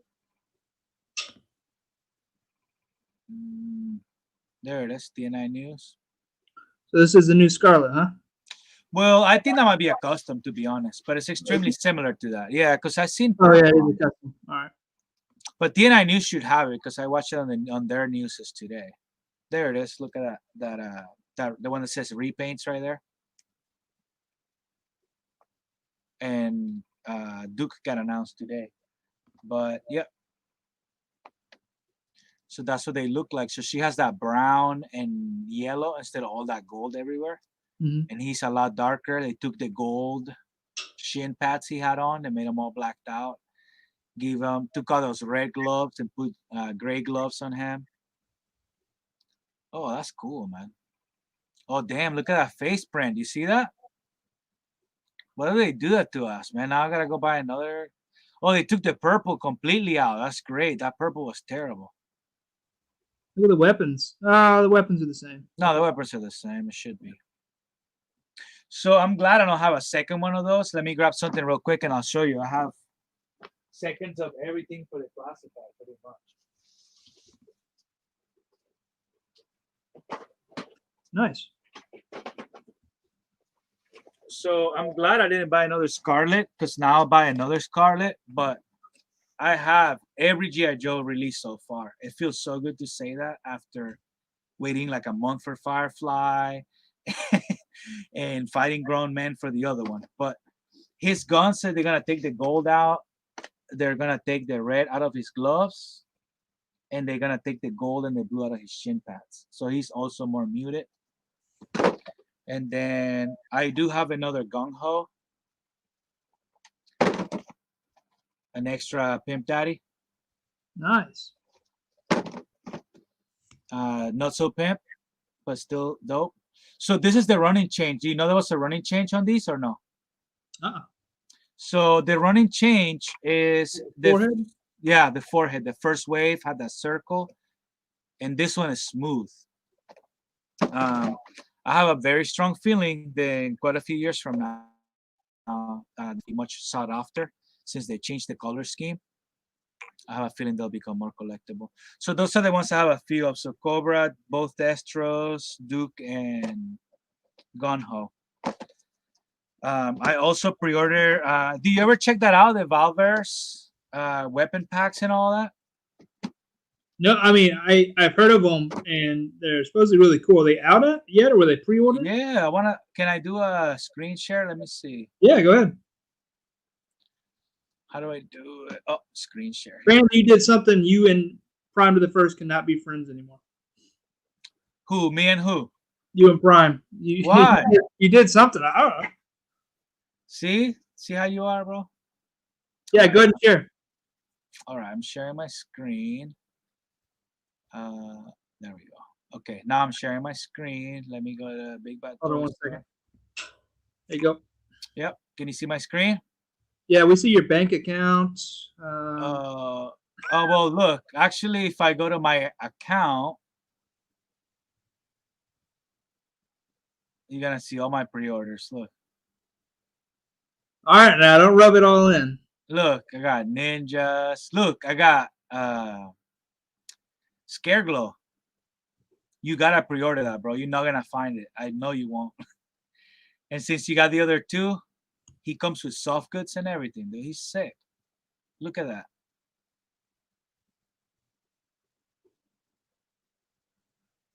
What do you think? So this is what I wanted to talk to you about. What's the Action Force stuff coming out? So what I'm gonna do is type Valverse up here on the search engine, and I misspelled it. It's Valaverse. And then, can you see this, Mike? Yeah, they have a weapons pack. Oh yeah, man, they got many weapon packs. So this is a weapon pack. It's $12. This is the Bravo. They also have the Alpha, and these are all. Look, you get a shotgun, a gold AK-47, handguns, semi-automatics. I bought this one because I really wanted this heavy gun right here for my roadblock or my gun hoe. And look, it has the fire effects, the muzzle effects coming out too. You see that? And this Oh, one that's happens. cool. Yeah, and this one. 12 bucks, 13 bucks. Wow. Yeah, $12. So I have two of those pre-ordered for each one. They have Alpha and Bravo, and this one comes with a Marine cap extra.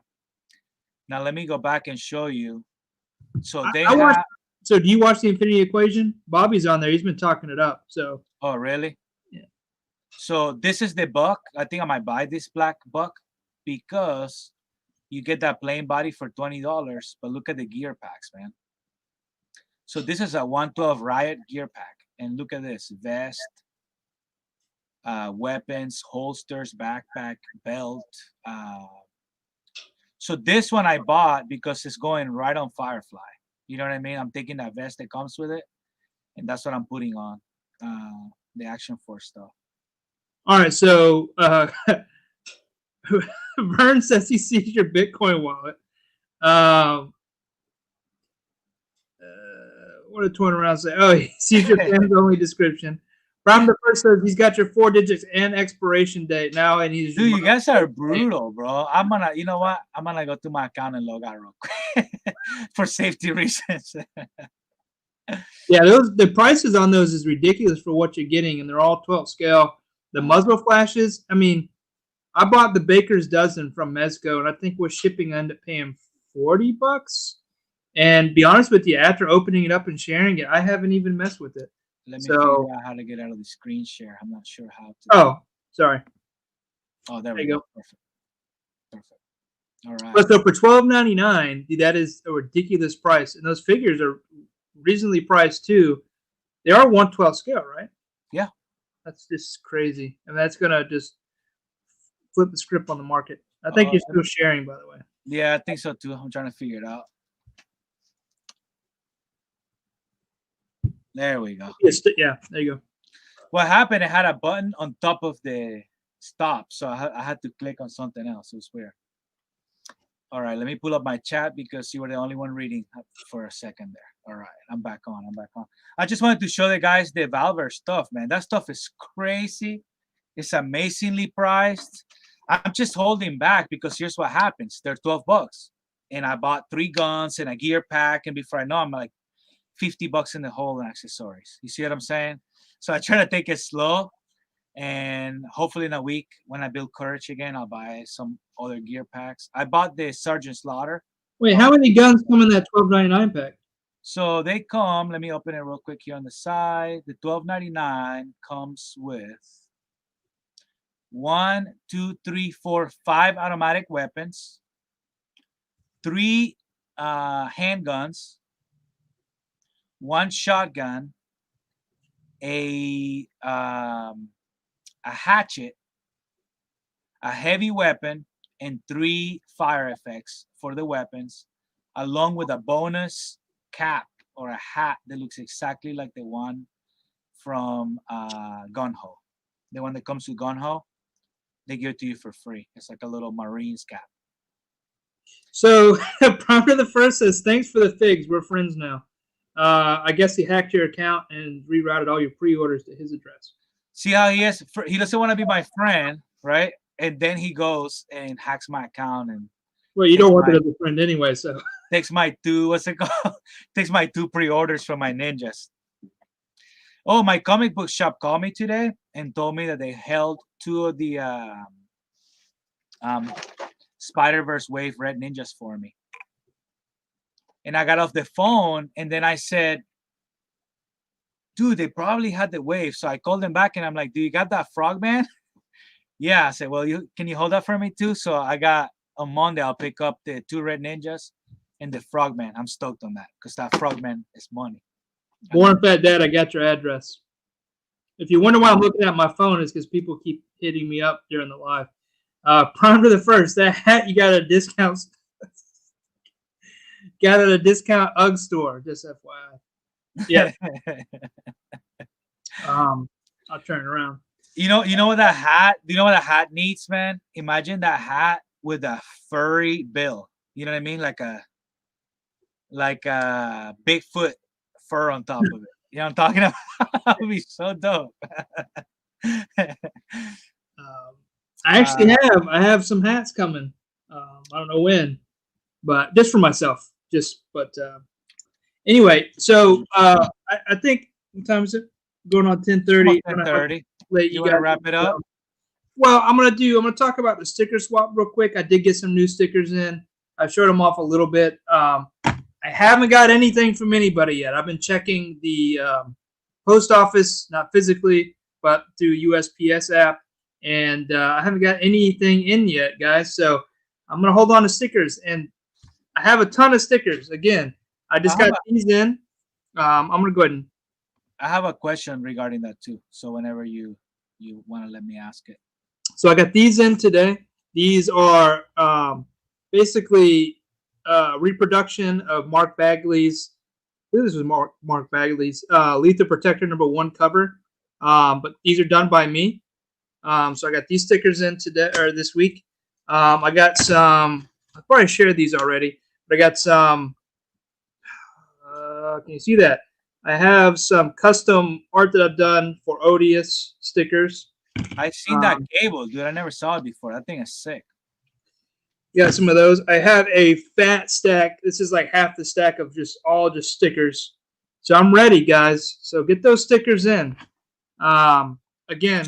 So I had a question regarding that real quick, Mike, if you don't mind me interrupting, just in case somebody might have a similar question.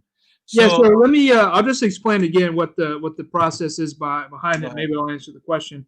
So sticker swap. Basically, the idea. Oh shit! Parallels in the chat. So just to rehash it. So Sundays at 1 p.m.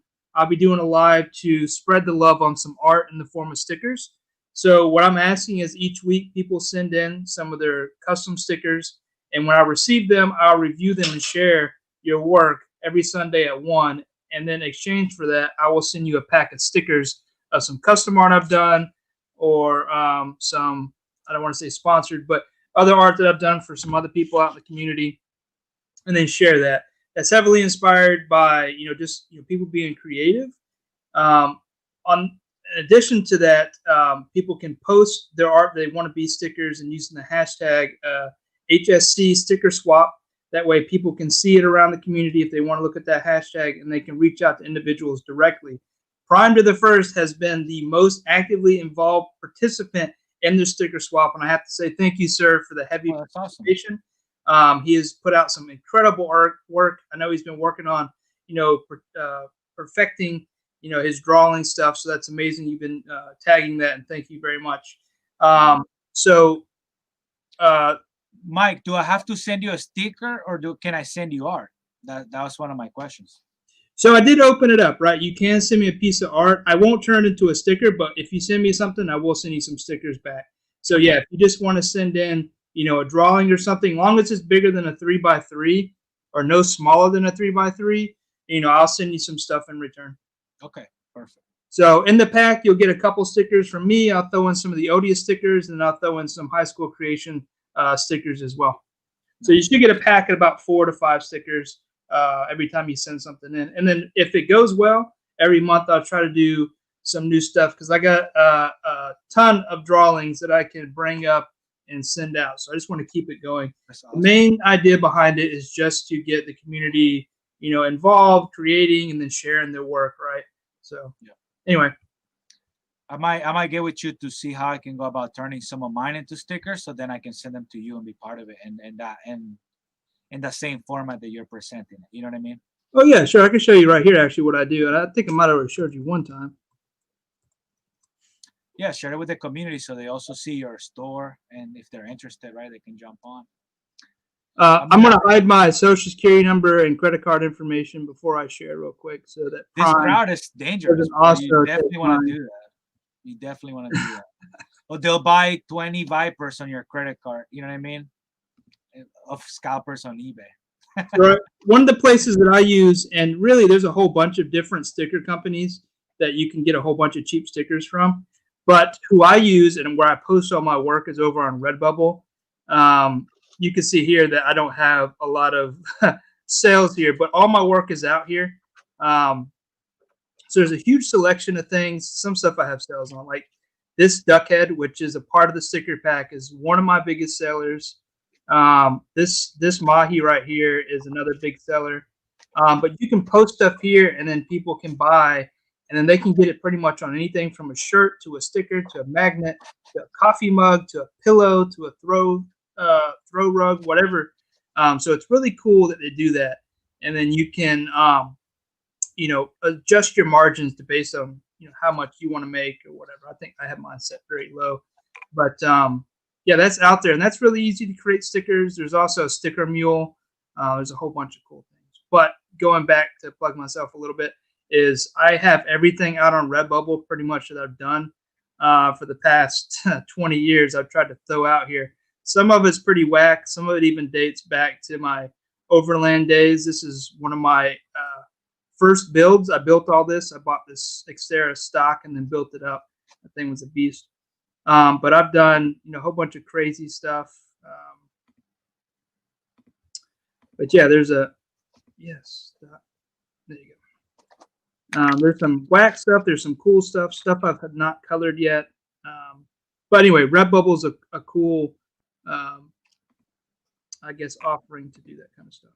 Look, I was showing on Parallel my shout out to him right there on my wall. Oh, Rubio, look at there. See that Rubio?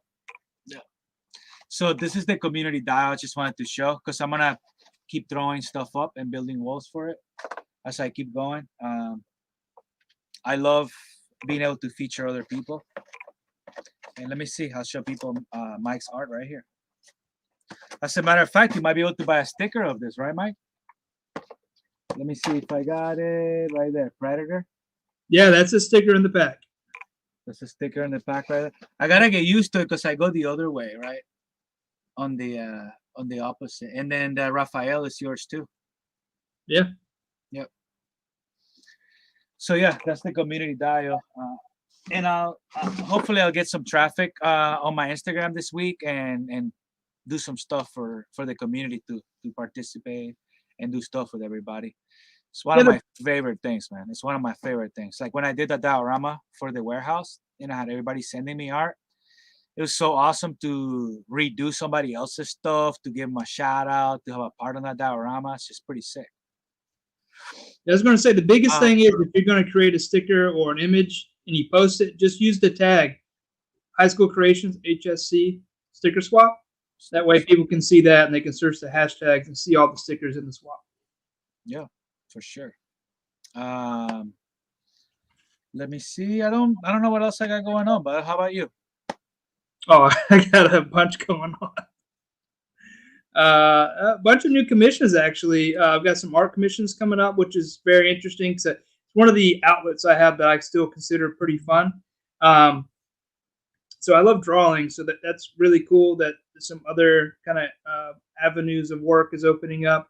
But the dioramas are really consuming all my time. I got so many commissions.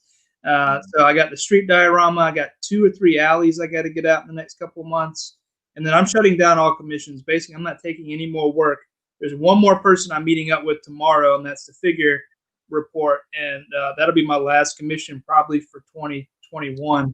I'm going to close it down just for the amount of work I have going on, and then I want to focus on some stuff that's outside of commissions, and so that's going to be kind of exciting for me, and it'll slow down the pace of the work, and allow me to concentrate a little bit on some personal projects that I'm trying to get out there. So branch out a little bit, right? Yeah. And that's something a lot of people that might be in the life don't realize is how time consuming dioramas can be, right? Not only if you had all the time, you still have to wait for the mediums to dry, to properly go through all of them.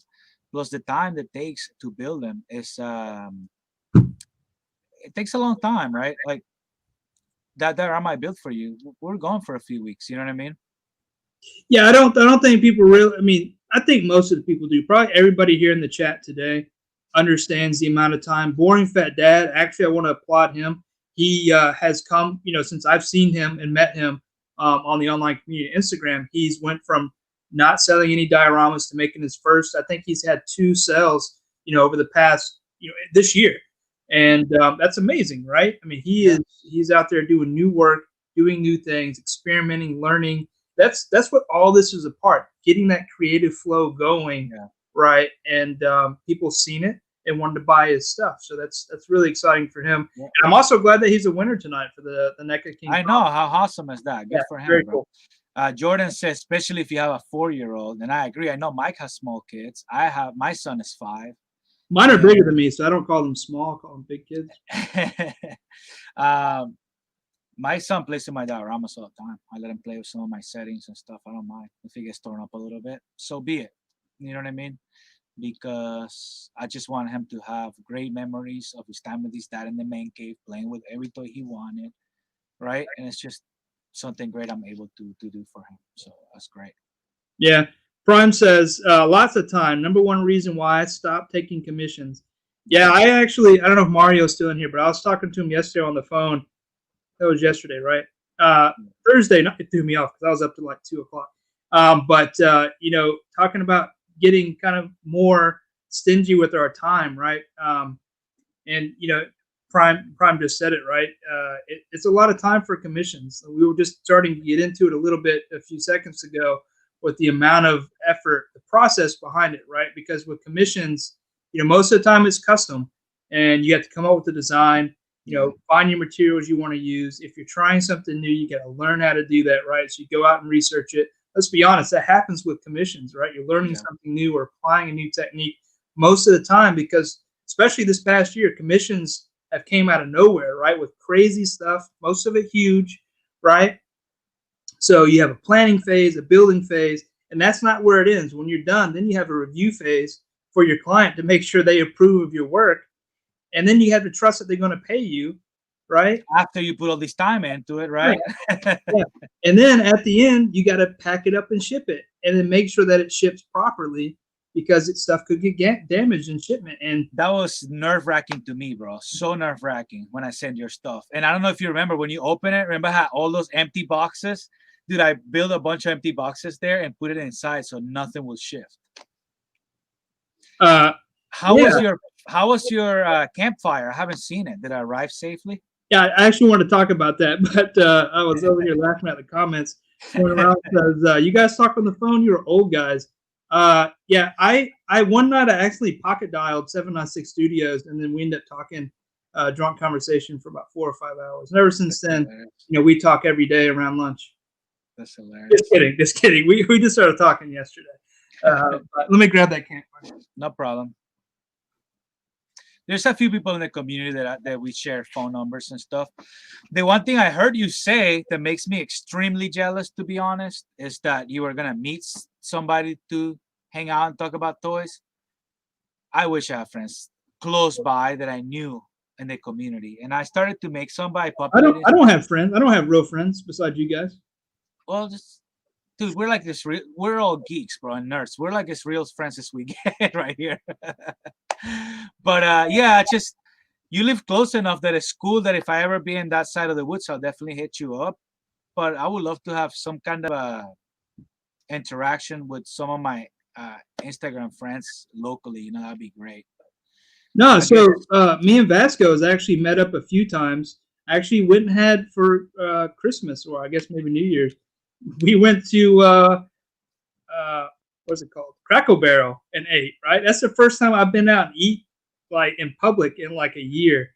So it was an interesting experience, but it was awesome that he was willing to do that, and same for me, right? So I think he's been the person that I've connected most with from Instagram. It's mostly because he's closer, right? yeah.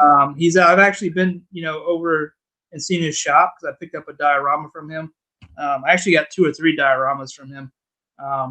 Nice. But he's definitely a homie. And dude, if once this thing goes away, I'm definitely down to, especially in our area, start trying to get some meet together, right? Yeah. Locally, especially the Southeast. There's a bunch of creators in our area, and it'd be great to get something going with the community, even if it's like, a yearly or, monthly, like little get together somewhere, midpoint for everybody where we could do some type of lunch or dinner. Yeah. I've just been waiting for some kind of big event that will go, some kind of a conference that we can all go to or something. You know what I mean? That's what I've been waiting on, but that is a long time coming. Who knows when that's gonna happen? You know what I mean? I mean, I will wear a mask and go to a conference. Oh, It's my 100%. wife I got to convince to 100%. allow me to do that. I wear a bodysuit. I ain't worried about it. I just want to go do some stuff, some cool stuff. Climb to the first says Zoom calls, pants optional. With real phone calls where there's no video, no clothes are optional. Why do you think me and Mike are the cameras from here on up, dude? Right? From here on down, it's none of your business right now. Mario, I didn't mean to out you out about us calling. I hope I didn't really stir up anything, but no, I'm just kidding. Kevin, if you want to call me, I will call you on regular, audio only calls. But I don't know if I can call out to Canada. I'm going to dial 9 or something to get out. I don't know. So Chris was saying that he's not, he doesn't have enough courage to sell his stuff yet. And Chris Jordan on the comments. Oh, I missed that. Yeah, I don't have the courage to sell my stuff, but I make my own for photos and displays. Nothing is better than finishing something you feel is just right. And the best diorama is my danger room. I'll have to check that out, Chris. I've probably seen it already, but I will comment a little bit. It is very rewarding to come out with something, that starts, just pink foam, whatever foam you're using or whatever you're doing, right? You take a piece of material and it comes out something completely tangible that you work very hard on, and it is to you. You molded that thing. Exactly. Right. You molded that thing. Yeah, I personally, my career is in the IT industry, and I am constantly putting out fires and have no reward. Like I have nothing that shows that I finished something. So nothing tangible. Nothing tangible, right? Right. So, and that's what we're talking about, guys. So this is my green piece of foam right here, right? And then you put a ton of time, effort, vision, love, right? And then you got something like, oh, okay, cool. My stuff looks like something cool. I love those bricks on top too, man. That was such a cool idea. But that's what you're saying. You know what I mean? You grab something that it was nothing, and then do that. I have a question for you, Mike. Dios related. So as I grab this warehouse diorama here, which is pretty big, right? Something occurred to me. It's so big that I have a fear of bowing. You understand what I'm saying? I have a fear that my foam was gonna bow on me, which some things have done. I don't know if that has happened to you. If a wall is too long, it has a tendency to bow. Have you noticed that? Yeah. So I have like a small wall I built a while back, and I picked it up the other day, and it has a little bit of an angle to it. And I work in warehousing, and one of the pallets they were taking apart had these strips of like compressed wood or cardboard kind of looking. And if you look at the back, I glue that on to prevent it from ever blowing on me, and it's worked out great. It's never even tried to blow. It's absolutely straight. Yeah, that's a good idea. You see that? And I did it only because I knew I was going to spend a ton of time in it, a ton of effort, and I didn't want it to get ruined. You know what I mean? And I didn't want it to blow. I'll be honest. That? Who's John Bernthal? I don't know. I don't know. I'm about to go Google it and find it out. I don't know who that is. It has to be somebody super handsome. I know that. You know what I mean? An American actor. Oh yeah, that's the guy from Punisher.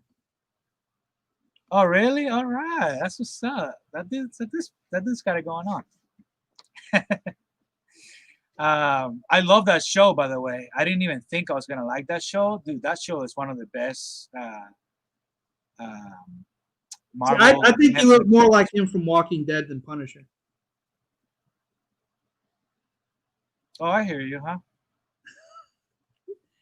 Whatever, dude. Not funny. All right. I'm ugly, and my wife took me. It's all good. I'm not shopping anymore. It's all good. Did I show this off yet? I'm gonna go big here real quick. Boom. Go ahead. So while Nimai was making the diorama behind me right here with my thumb, right?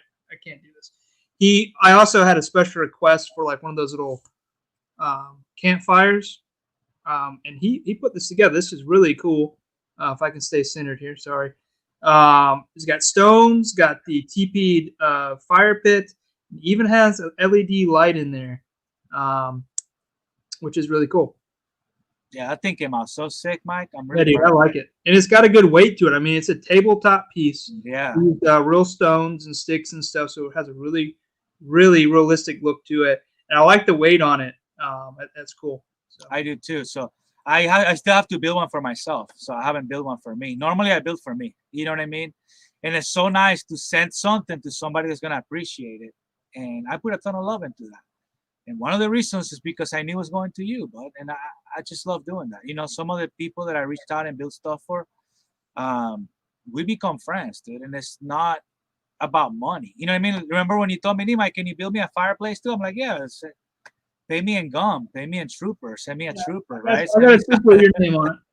I don't. Can I be honest? I make a good living.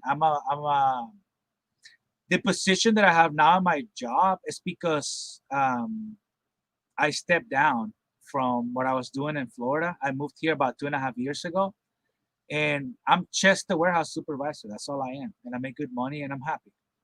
I was director of operations and a GM in Florida for a lot of buildings, and it's extremely stressful, and it took too much time from my family and my kids. And we were talking about you can't buy money, right? I think it was Prime to the first to say, dude, money is the one, time is the one thing none of us can buy, and that's what did it for me. I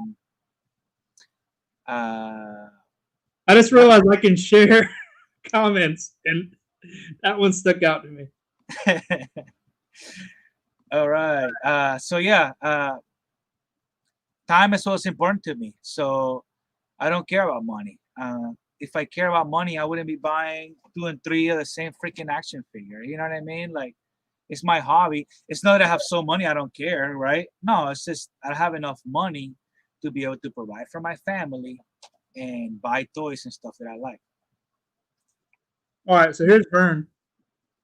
Yeah, I'm with 3PL. I am. I'm with 3PL.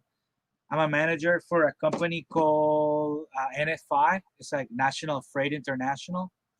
And for the last 2 years that I work for them, I do Champion, the Champion clothing line. Let me see.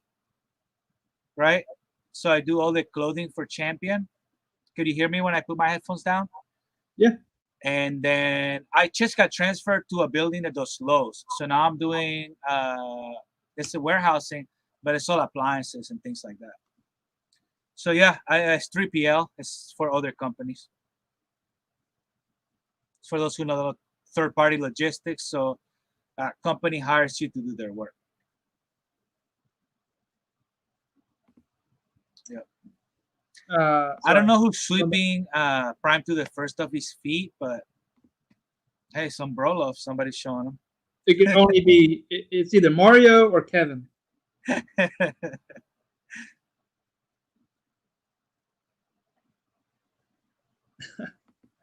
That's cool, dude. And I appreciate all the love, especially putting into these pieces and sending it to me.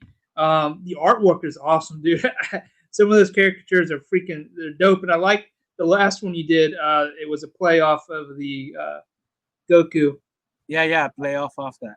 And I can throw those all the time with anything. Next time we do a live, I'll pull up a portfolio I have with some old art. And I used to get down pretty good, man. It happened to me just like it happened to you. I was that kid that sat in the back of the class and drew, and everybody knew that it was a good artist, throw this for me and that for me. And then when I left high school and moved on and made a life and got married and all that, just art took the biggest backseat ever. And after collecting figures and everything, it just made a comeback. You know what I mean? Yeah. Steven Delatour just jumped in. What's up, broski? How you doing? So yeah, how many people do we got on the live now, Mike? Do you know? 14. That's what's up. That's what's Yeah, up. it's a good group. Like I said, most of the people, pretty much everybody we know in some form. So, Stefan, thank you for joining, man. Well, it's nice to see he's with the Diorama creators. Good guy. Nice. It's nice to see the crowd transitioning over and following us over here, and especially to support you, man. It's awesome. And thank you for having me on too. Josh Smith, what's going on? Thanks for joining. So, anyway, back to what I was saying. Yeah, I really appreciate all the love you put into them and the drawings, too. It's really appreciative. I want to see some of those in sticker form. I know, man. I know. Send me that art. That's why I asked you that question. I think what I'm going to do is I'm going to send you a ton. And if you choose to do that, it's on you. You know what I mean? To put something on a sticker. But I give you all the freedom to do it if you want. Yeah. Send them to me. And like I said, I will send you something in return. So send them in. P.O. Box is over on my Instagram account in the bio. I drew that sad clown, and you see the caption. Yeah, do you have any of it available you can show off here? I'm trying to look. That's what I'm looking at right now. I'm pulling up my profile real quick here on the side, and then I'll do the screen share and see if we can. Yeah, so I have one or two that I can show you. The other ones, unfortunately, I put on my story. I never upload them on the feed, so you know how they go away on your story. But so I'm on a screen share real quick. Presley Legends has a question. Stupid question. Why do you guys go live on YouTube versus Instagram? It was a choice. I feel like, and Nimai, I don't know if you want to back me up or if you have your opinion, but I'm able to do a little bit more with the community and then the people actually in the chat here. Like I can do what I just did here. I can share your question. I think you can do that on Instagram, but it's a little more complicated. Yeah. I can also do some shared screens. I can invite multiple people into this if I want to, and plan on doing that in the future. Right now, I just feel like YouTube offers a better format for the lives than Instagram does. Yeah. And I've noticed some things with the audio that I've not preferred over on Instagram. The one thing I do miss about Instagram is the fact that most of our community that we have is over there. So whenever you're live, you know they're live. Unfortunately, with YouTube, there's not that direct connection unless you're kind of already over here and a part of the group. So there is some drawbacks. This is really a test to see how it plays out, and it may be something that I go back to Instagram lives based on feedback from you guys.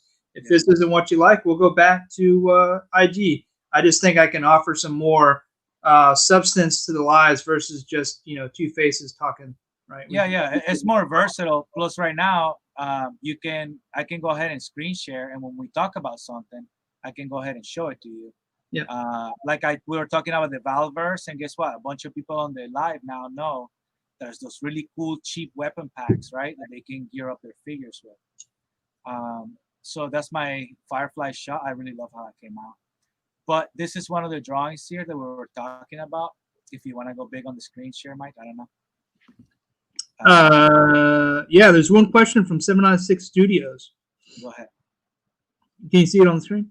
Yep, I can see it now. I went back, so mine was going to be the screen share for now. Is there any type of dials you like to building and some that you hate?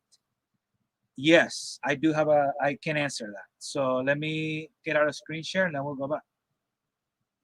Or I can answer while I'm on screen share. What do you think, Mike? Do that. What's that?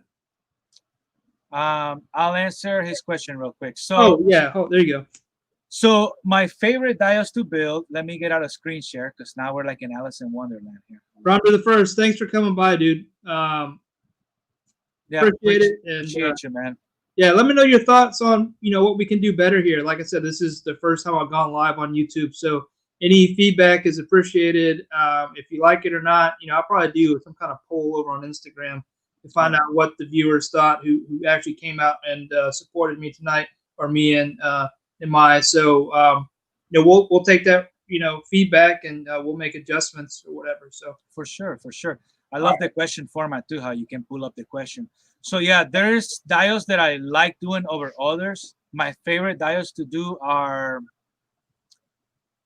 how do I say? My favorite diodes to do are the ones that I can build naturally, rock formations, things that are not super symmetrical. And the reason for that is because of my equipment limitation. So as Mike has great ability to replicate his work on the corner diodes, for example, that's something that will be a lot harder for me because I don't have that equipment. And my hot wire table, it lacks the ability to get a lot of straight edges and things like that. So that's something that I'm gonna be investing because I do want to explore that side of dioramas more. But no, to be honest, there's not a diorama that I don't feel that I could tackle. And even if I feel that it will come out bad, I feel good about attempting it. So if you go through my feed, you will see that my dioramas are so different one from another. You know what I mean? There's no diorama that I build that looks like the one that Mike got behind me. That's the only one I built. You know what I mean? Actually, my Cobra one looks somewhat similar, but it's nothing like it. You know what I mean? It's a square, flat thing. I think yours has these really cool stairways, and did some of that. So I'll take one more question, and then we'll do the screen share that you want to show, and then I think we'll go. What do you want to do? Another 30 minutes? I think I'll do another 30 minutes, and then I got diodes I need to build. Unless you need. I hear you. No, I can do another 30, 20, something like that. I was gonna paint a little bit more of this, and I thought the fights were gonna be on tonight, and I believe they were on early today because they're in Abu Dhabi and the time changed. So I'll go watch them later on after we do this, and I'll build some dioramas. Cool. So from Josh Smith, do either of you guys have a dream dial that you guys would want to build? Nimai, you want to go first? Yeah, Mike kind of built it, man. If you guys haven't been following Mike for a long time, he built the X Mansion, and that thing was so epic, bro. Super epic. What I would consider a dream dial for me is when you see those dioramas that you see on conventions, when you have like the whole X Mansion getting torn up with everybody there. That's kind of a dream diorama for me. I'm not gonna attempt to do anything that big, but if you guys see the display behind me, that's my X-Men diorama. And I have a lot of diorama pieces that I'm gonna eventually put together to create this crazy battle scene when I get my my Sentinel shipped in. So I'm gonna continue to build dioramas that I can piece up and make a part of that. Man, I wish I can show. That's the part I miss about Instagram, is that I can show people stuff on my other part of the room.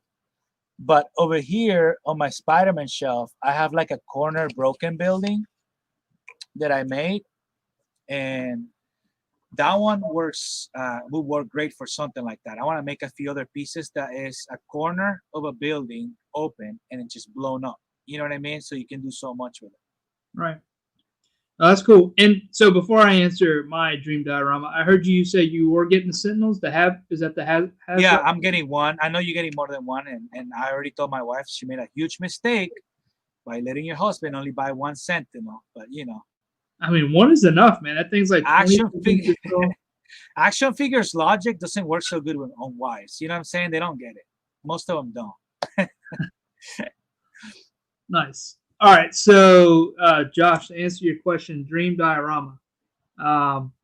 That's interesting because as I have built over, at least the past year, I've gotten a chance to. The X Mansion was a big one, but I didn't get to really fulfill that dream because of the amount of time that I was given for the commission.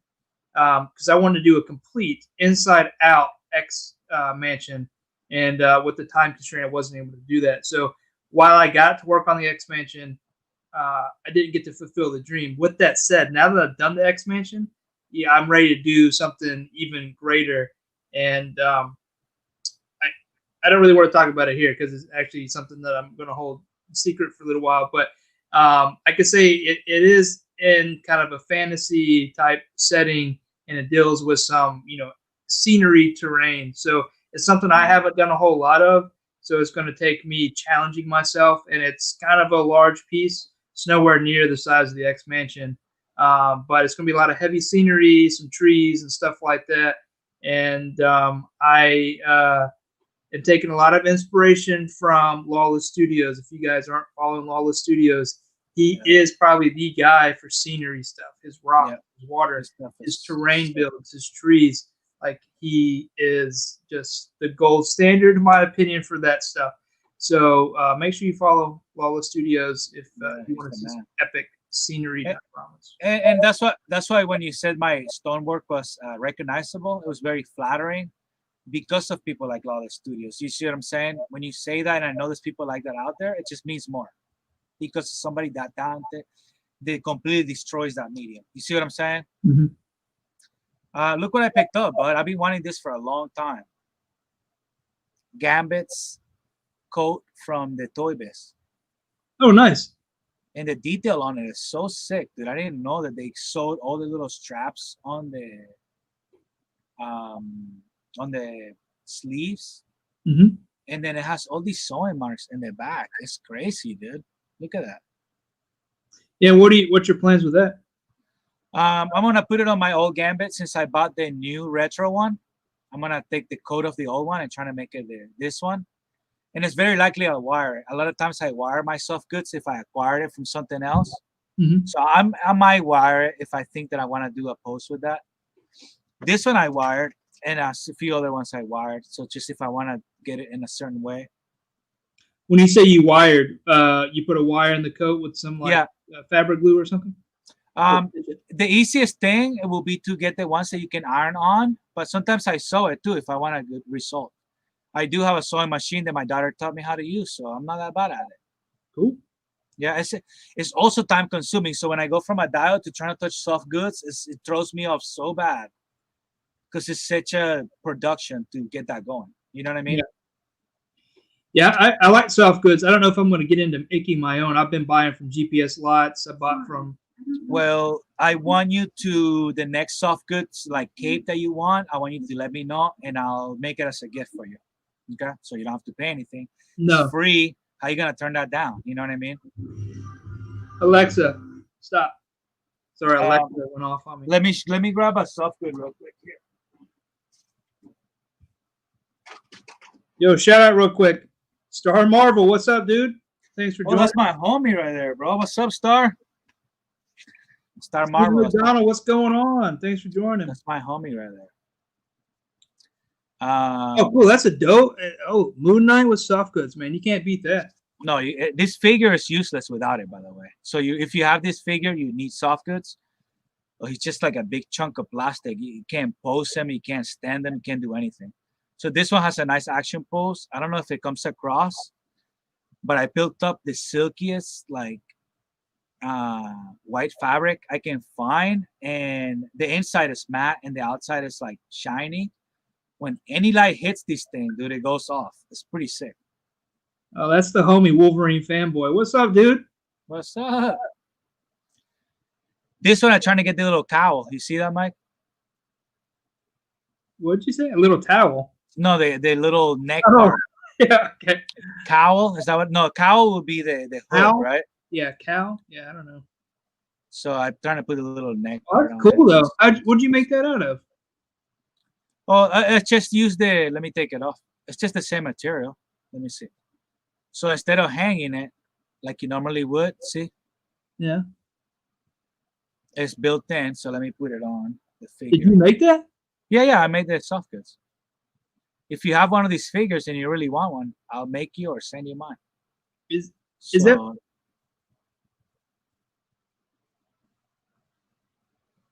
Yeah, Because that's dope, dude.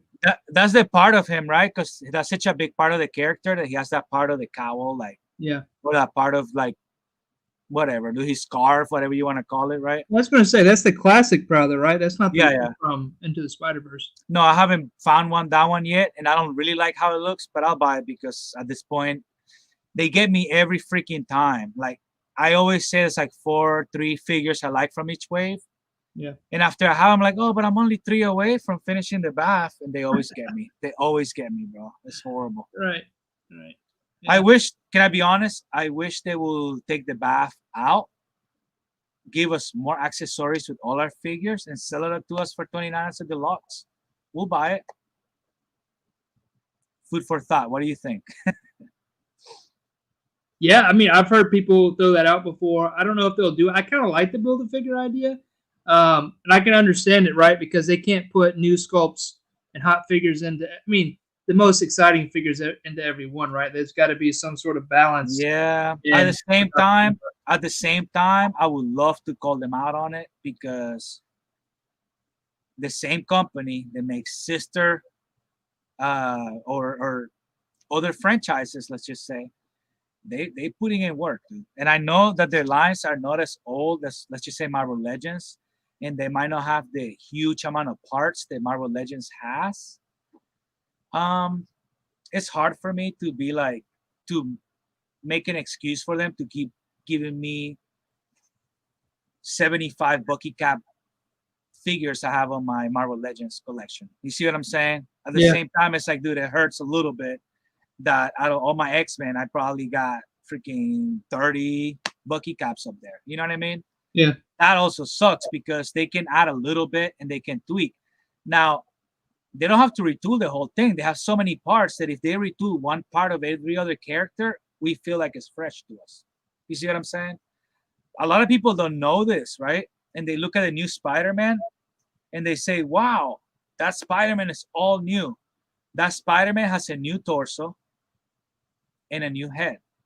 The arms and the legs, go grab a Sunfire body mold and grab that one, and it's the exact same legs and arms, the exact same ones.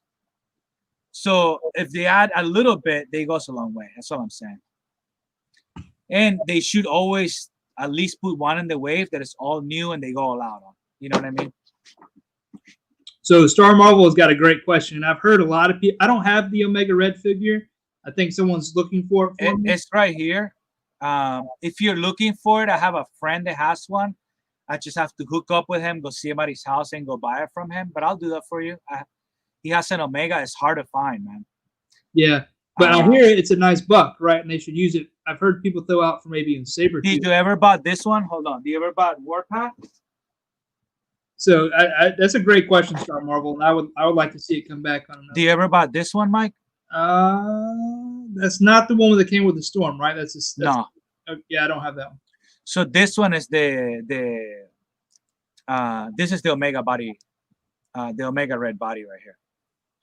Okay. So if you haven't seen it, it's amazing, bro. Look, it's buff. It has great proportions, but it has butterfly joints. Nice. You see what I'm saying? It has great butterfly joints, great range of movement, and I'm shocked too because a classic Venom should totally go on this. An Eddie Brock Venom. Who else? They should have done. Who just came out? Let me think.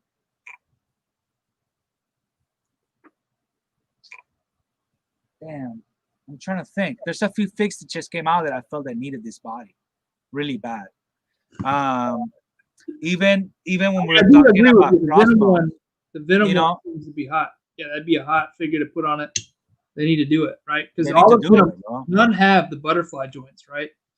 And if they use the movie figure for the comic book version, I don't think it'll look right. Even though I love that figure. Do you have that Venom or no? Yeah, I have that Venom. Yeah. So yeah, this would be the perfect body mold, and they could have done that with Crossbones. Why the hell didn't they release Crossbones on this body? I don't get it. they keep using the hideous body. Look, I just picked up this Marvel Legend today on this Centurion body mold that I hate. But I picked this up for $2 today. Brand new in the box, just missing the bath piece. Nice.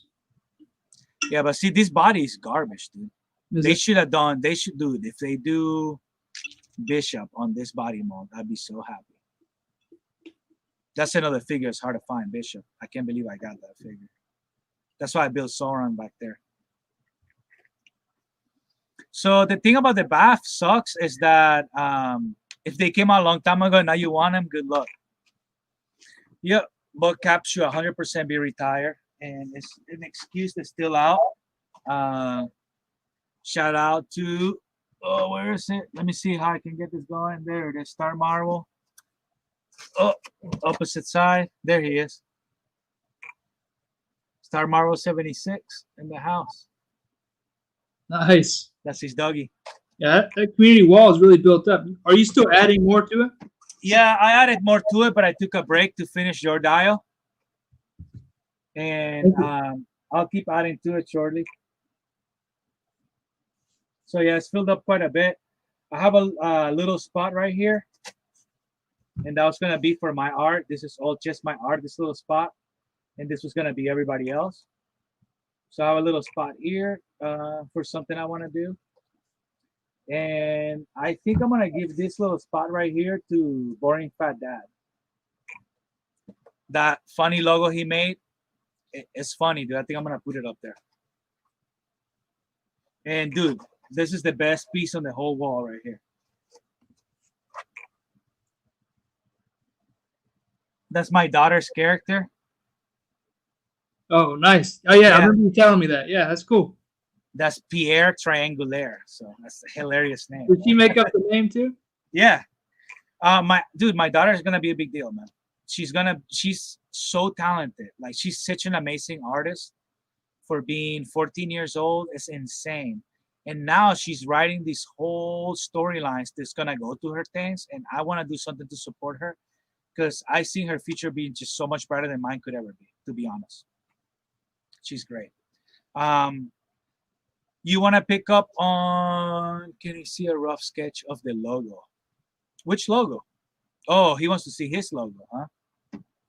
Yeah. Oh, did he tell you about that? Yeah, he reached out Yeah. to me earlier today, asked if I would do him a logo. So I don't have anything to show yet. Yeah. So I do have something. I have something to say to Boring Fat Dad, though. I've been following for a little bit, and your quality and diorama work has grown exponentially in the past few months, dude. He stepped up a lot. I think something clicked, and he's been really going to another direction with it. So you're doing a good job, bro. Yeah, and Billy Moon's commenting the name for what was his name? Pierre Triangulaire. Yeah, Pierre Triangulaire. And he looks like a sleazy name. dude too. You know what I mean? He looks kind of sleazy, so it's great. Yeah, Redbubble is super easy to open up a shop. I will say though, if you put anything up that can be copywritten, it will be immediately pulled down. I've gotten, not to brag, but I've gotten several letters from a certain company that owns almost everybody we tend to like that says cease and desist on certain sales. So just be careful what you post up and make sure there's no likenesses to anything. Can you also no likenesses? So if I grab a character that looks like Goku and I make him look funky, no, I guess if you tweak it enough, right? You tweak it enough, right? Yeah. Do you want to do the screen share and I show some of those little doodles we're talking about? Yeah, go ahead, and then we'll take it home with that, right? So there was one more question too, and I can't remember what it was. Was it a dream dial? I don't know if you guys want.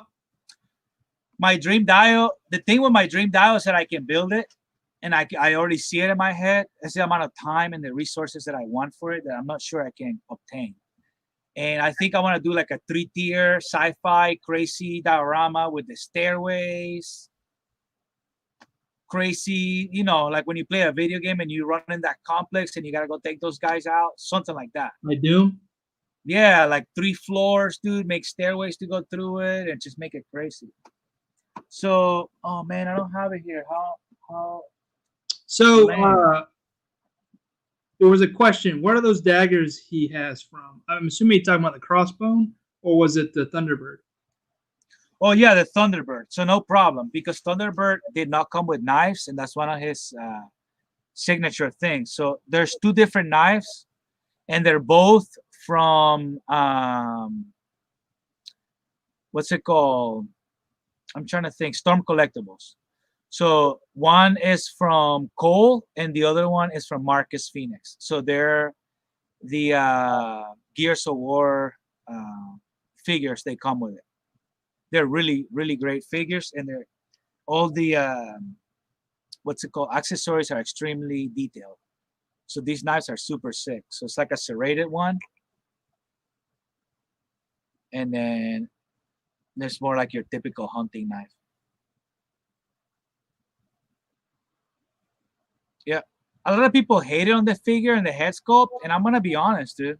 I'm happy I liked it. I'm happy I liked it the way it is.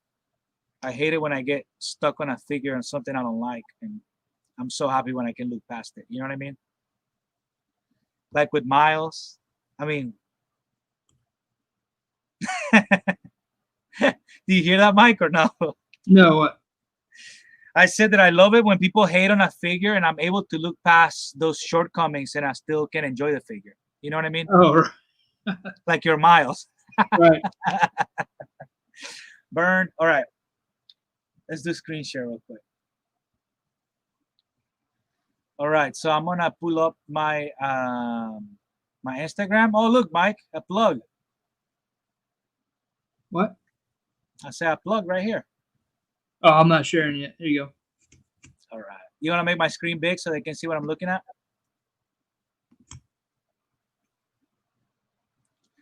Hey, Mike, I really, really like your alley diorama too, man. That thing was awesome.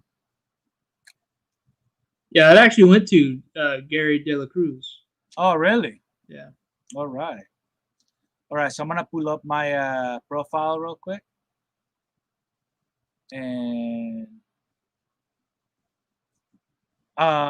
Mike, on this one, I send you a picture later because I put it after I sent it to you, and I was able to look at it. There's too many gaps in the ink, so I went ahead and re-inked it all, and it looks way nicer now. But that's supposed to be the guy on the other side of the screen right there. That's Mike. You might want to turn that into a sticker, man. That's pretty dope.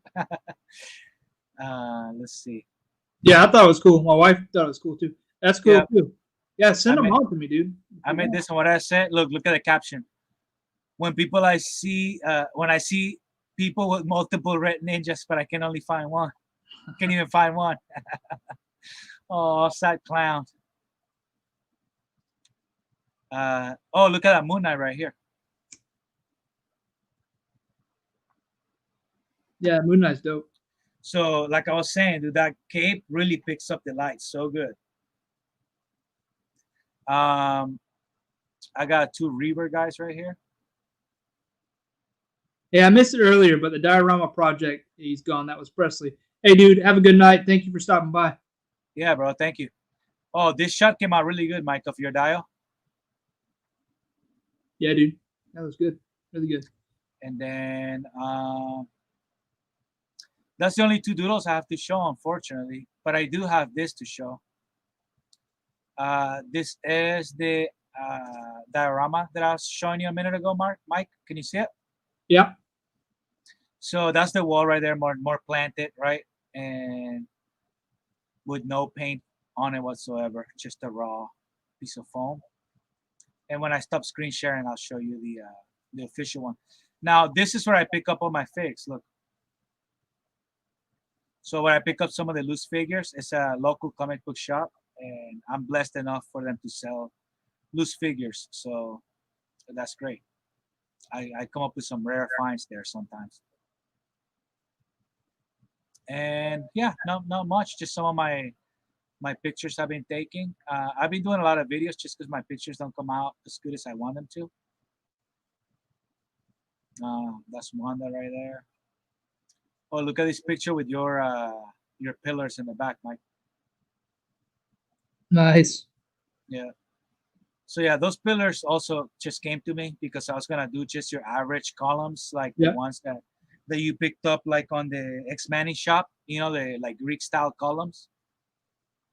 So you almost got that. They shipped out to you, but something happened, and I had that idea pop up along the way, and I'm happy it did because I was really happy how it turned out.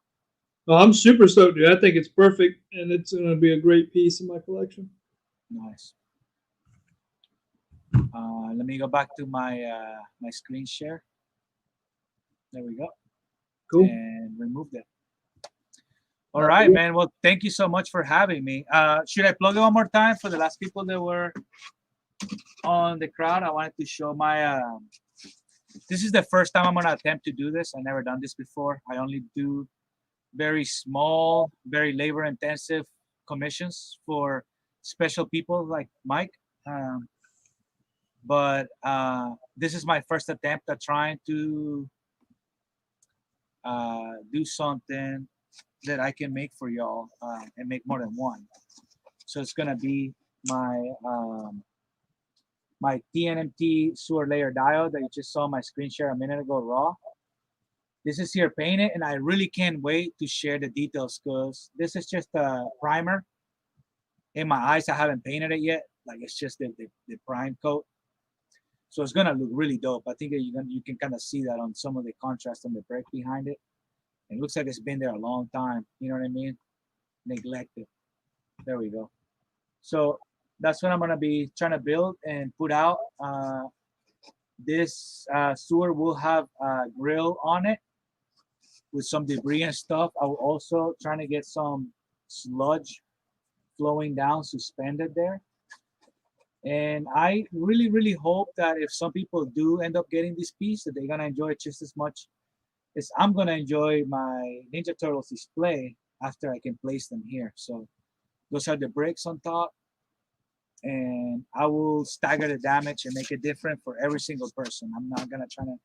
They're all gonna be the same, but they're gonna differ on where the pipe is gonna be, the weathering and the cracks and stuff. All of that's gonna change from every single piece, so nobody has to get stuck with more than one, or with everybody has the same piece, Right. Yep. So that was it. That's all I wanted to share on that last little plug, because I feel that I shared it so early on enough that a lot of people were not in the live yet. So yeah, that's cool. And that's what this is for, man. I really wanted to kind of not really showcase, but talk about dioramas and have guests on that also build and create, and then kind of spotlight you. I know I don't have a big following, but it's really cool for those that know us and talk about the stuff we do kind of behind the scenes. And that's what this is about. So, hey, Dark Clueless, what's up, man? He's one of the original supporters of my work too. So he's been very big in supporting and always motivated, and we talk quite a bit. So nice. Dark Clueless is very awesome. But yeah, so I guess I know some people just are joining, but we've been going for about 2.5 hours now. So I'll just close it out. What's that? So yeah, that's been a minute, right? Yeah, that we've been going. So go ahead and close it out. Some kind of some last minute or last minute. Last things to talk about is just again the sticker swap, guys. Over on Instagram, doing a sticker swap. That live will remain on Instagram. Sticker swap. Make sure you hashtag HSC sticker swap. Get those stickers in so I can start giving stickers out. I got a bunch of them here, guys. So get them in, and I'll get you stickers. I'll get you more than what you send me. Trust me. Yeah, and I wanted to say real quick, thank you for having me on. If anybody that's on the live doesn't follow me, a lot of the guys I recognize, we're all friends. But if you don't, feel free to follow me. I try to do the best I can to give you guys content that I think I will enjoy looking at. And yeah, I'm pretty chill guy, and I love interacting with you also. Right, yeah. So what I'll do is I'll keep this up. So this will be on YouTube for you guys to go back and watch if you want to. I'll try to update it and put all your contact information, even your phone number, and even the some of the credit card information we were able to get from the screen share in the description below. And no, for real, yeah. Please go follow Nimai Customs over on Instagram. His handle is right there on the screen. He's doing great work. He's got a bunch of stuff coming in the future, and hopefully we can get together soon once all this COVID stuff up, and we can go grab dinner or even work on a build together. That'd be cool. But definitely looking forward to what we can do in this community in 2021. So we'll go ahead and end it there, guys. It's something about me, Mike, too, that I wanted to say real quick. It's something about me that I just want to see everybody shop. I don't know about you, but I wish I can go hang out with Star Marble and see where he works, go hang out with you and see where you work. That's just one of those things that, for me, for some reason, it's interesting, right? Yeah, right. And a shop tour. You guys were on Instagram. Put a little shop tour. I've done a small one. I don't got a little fancy.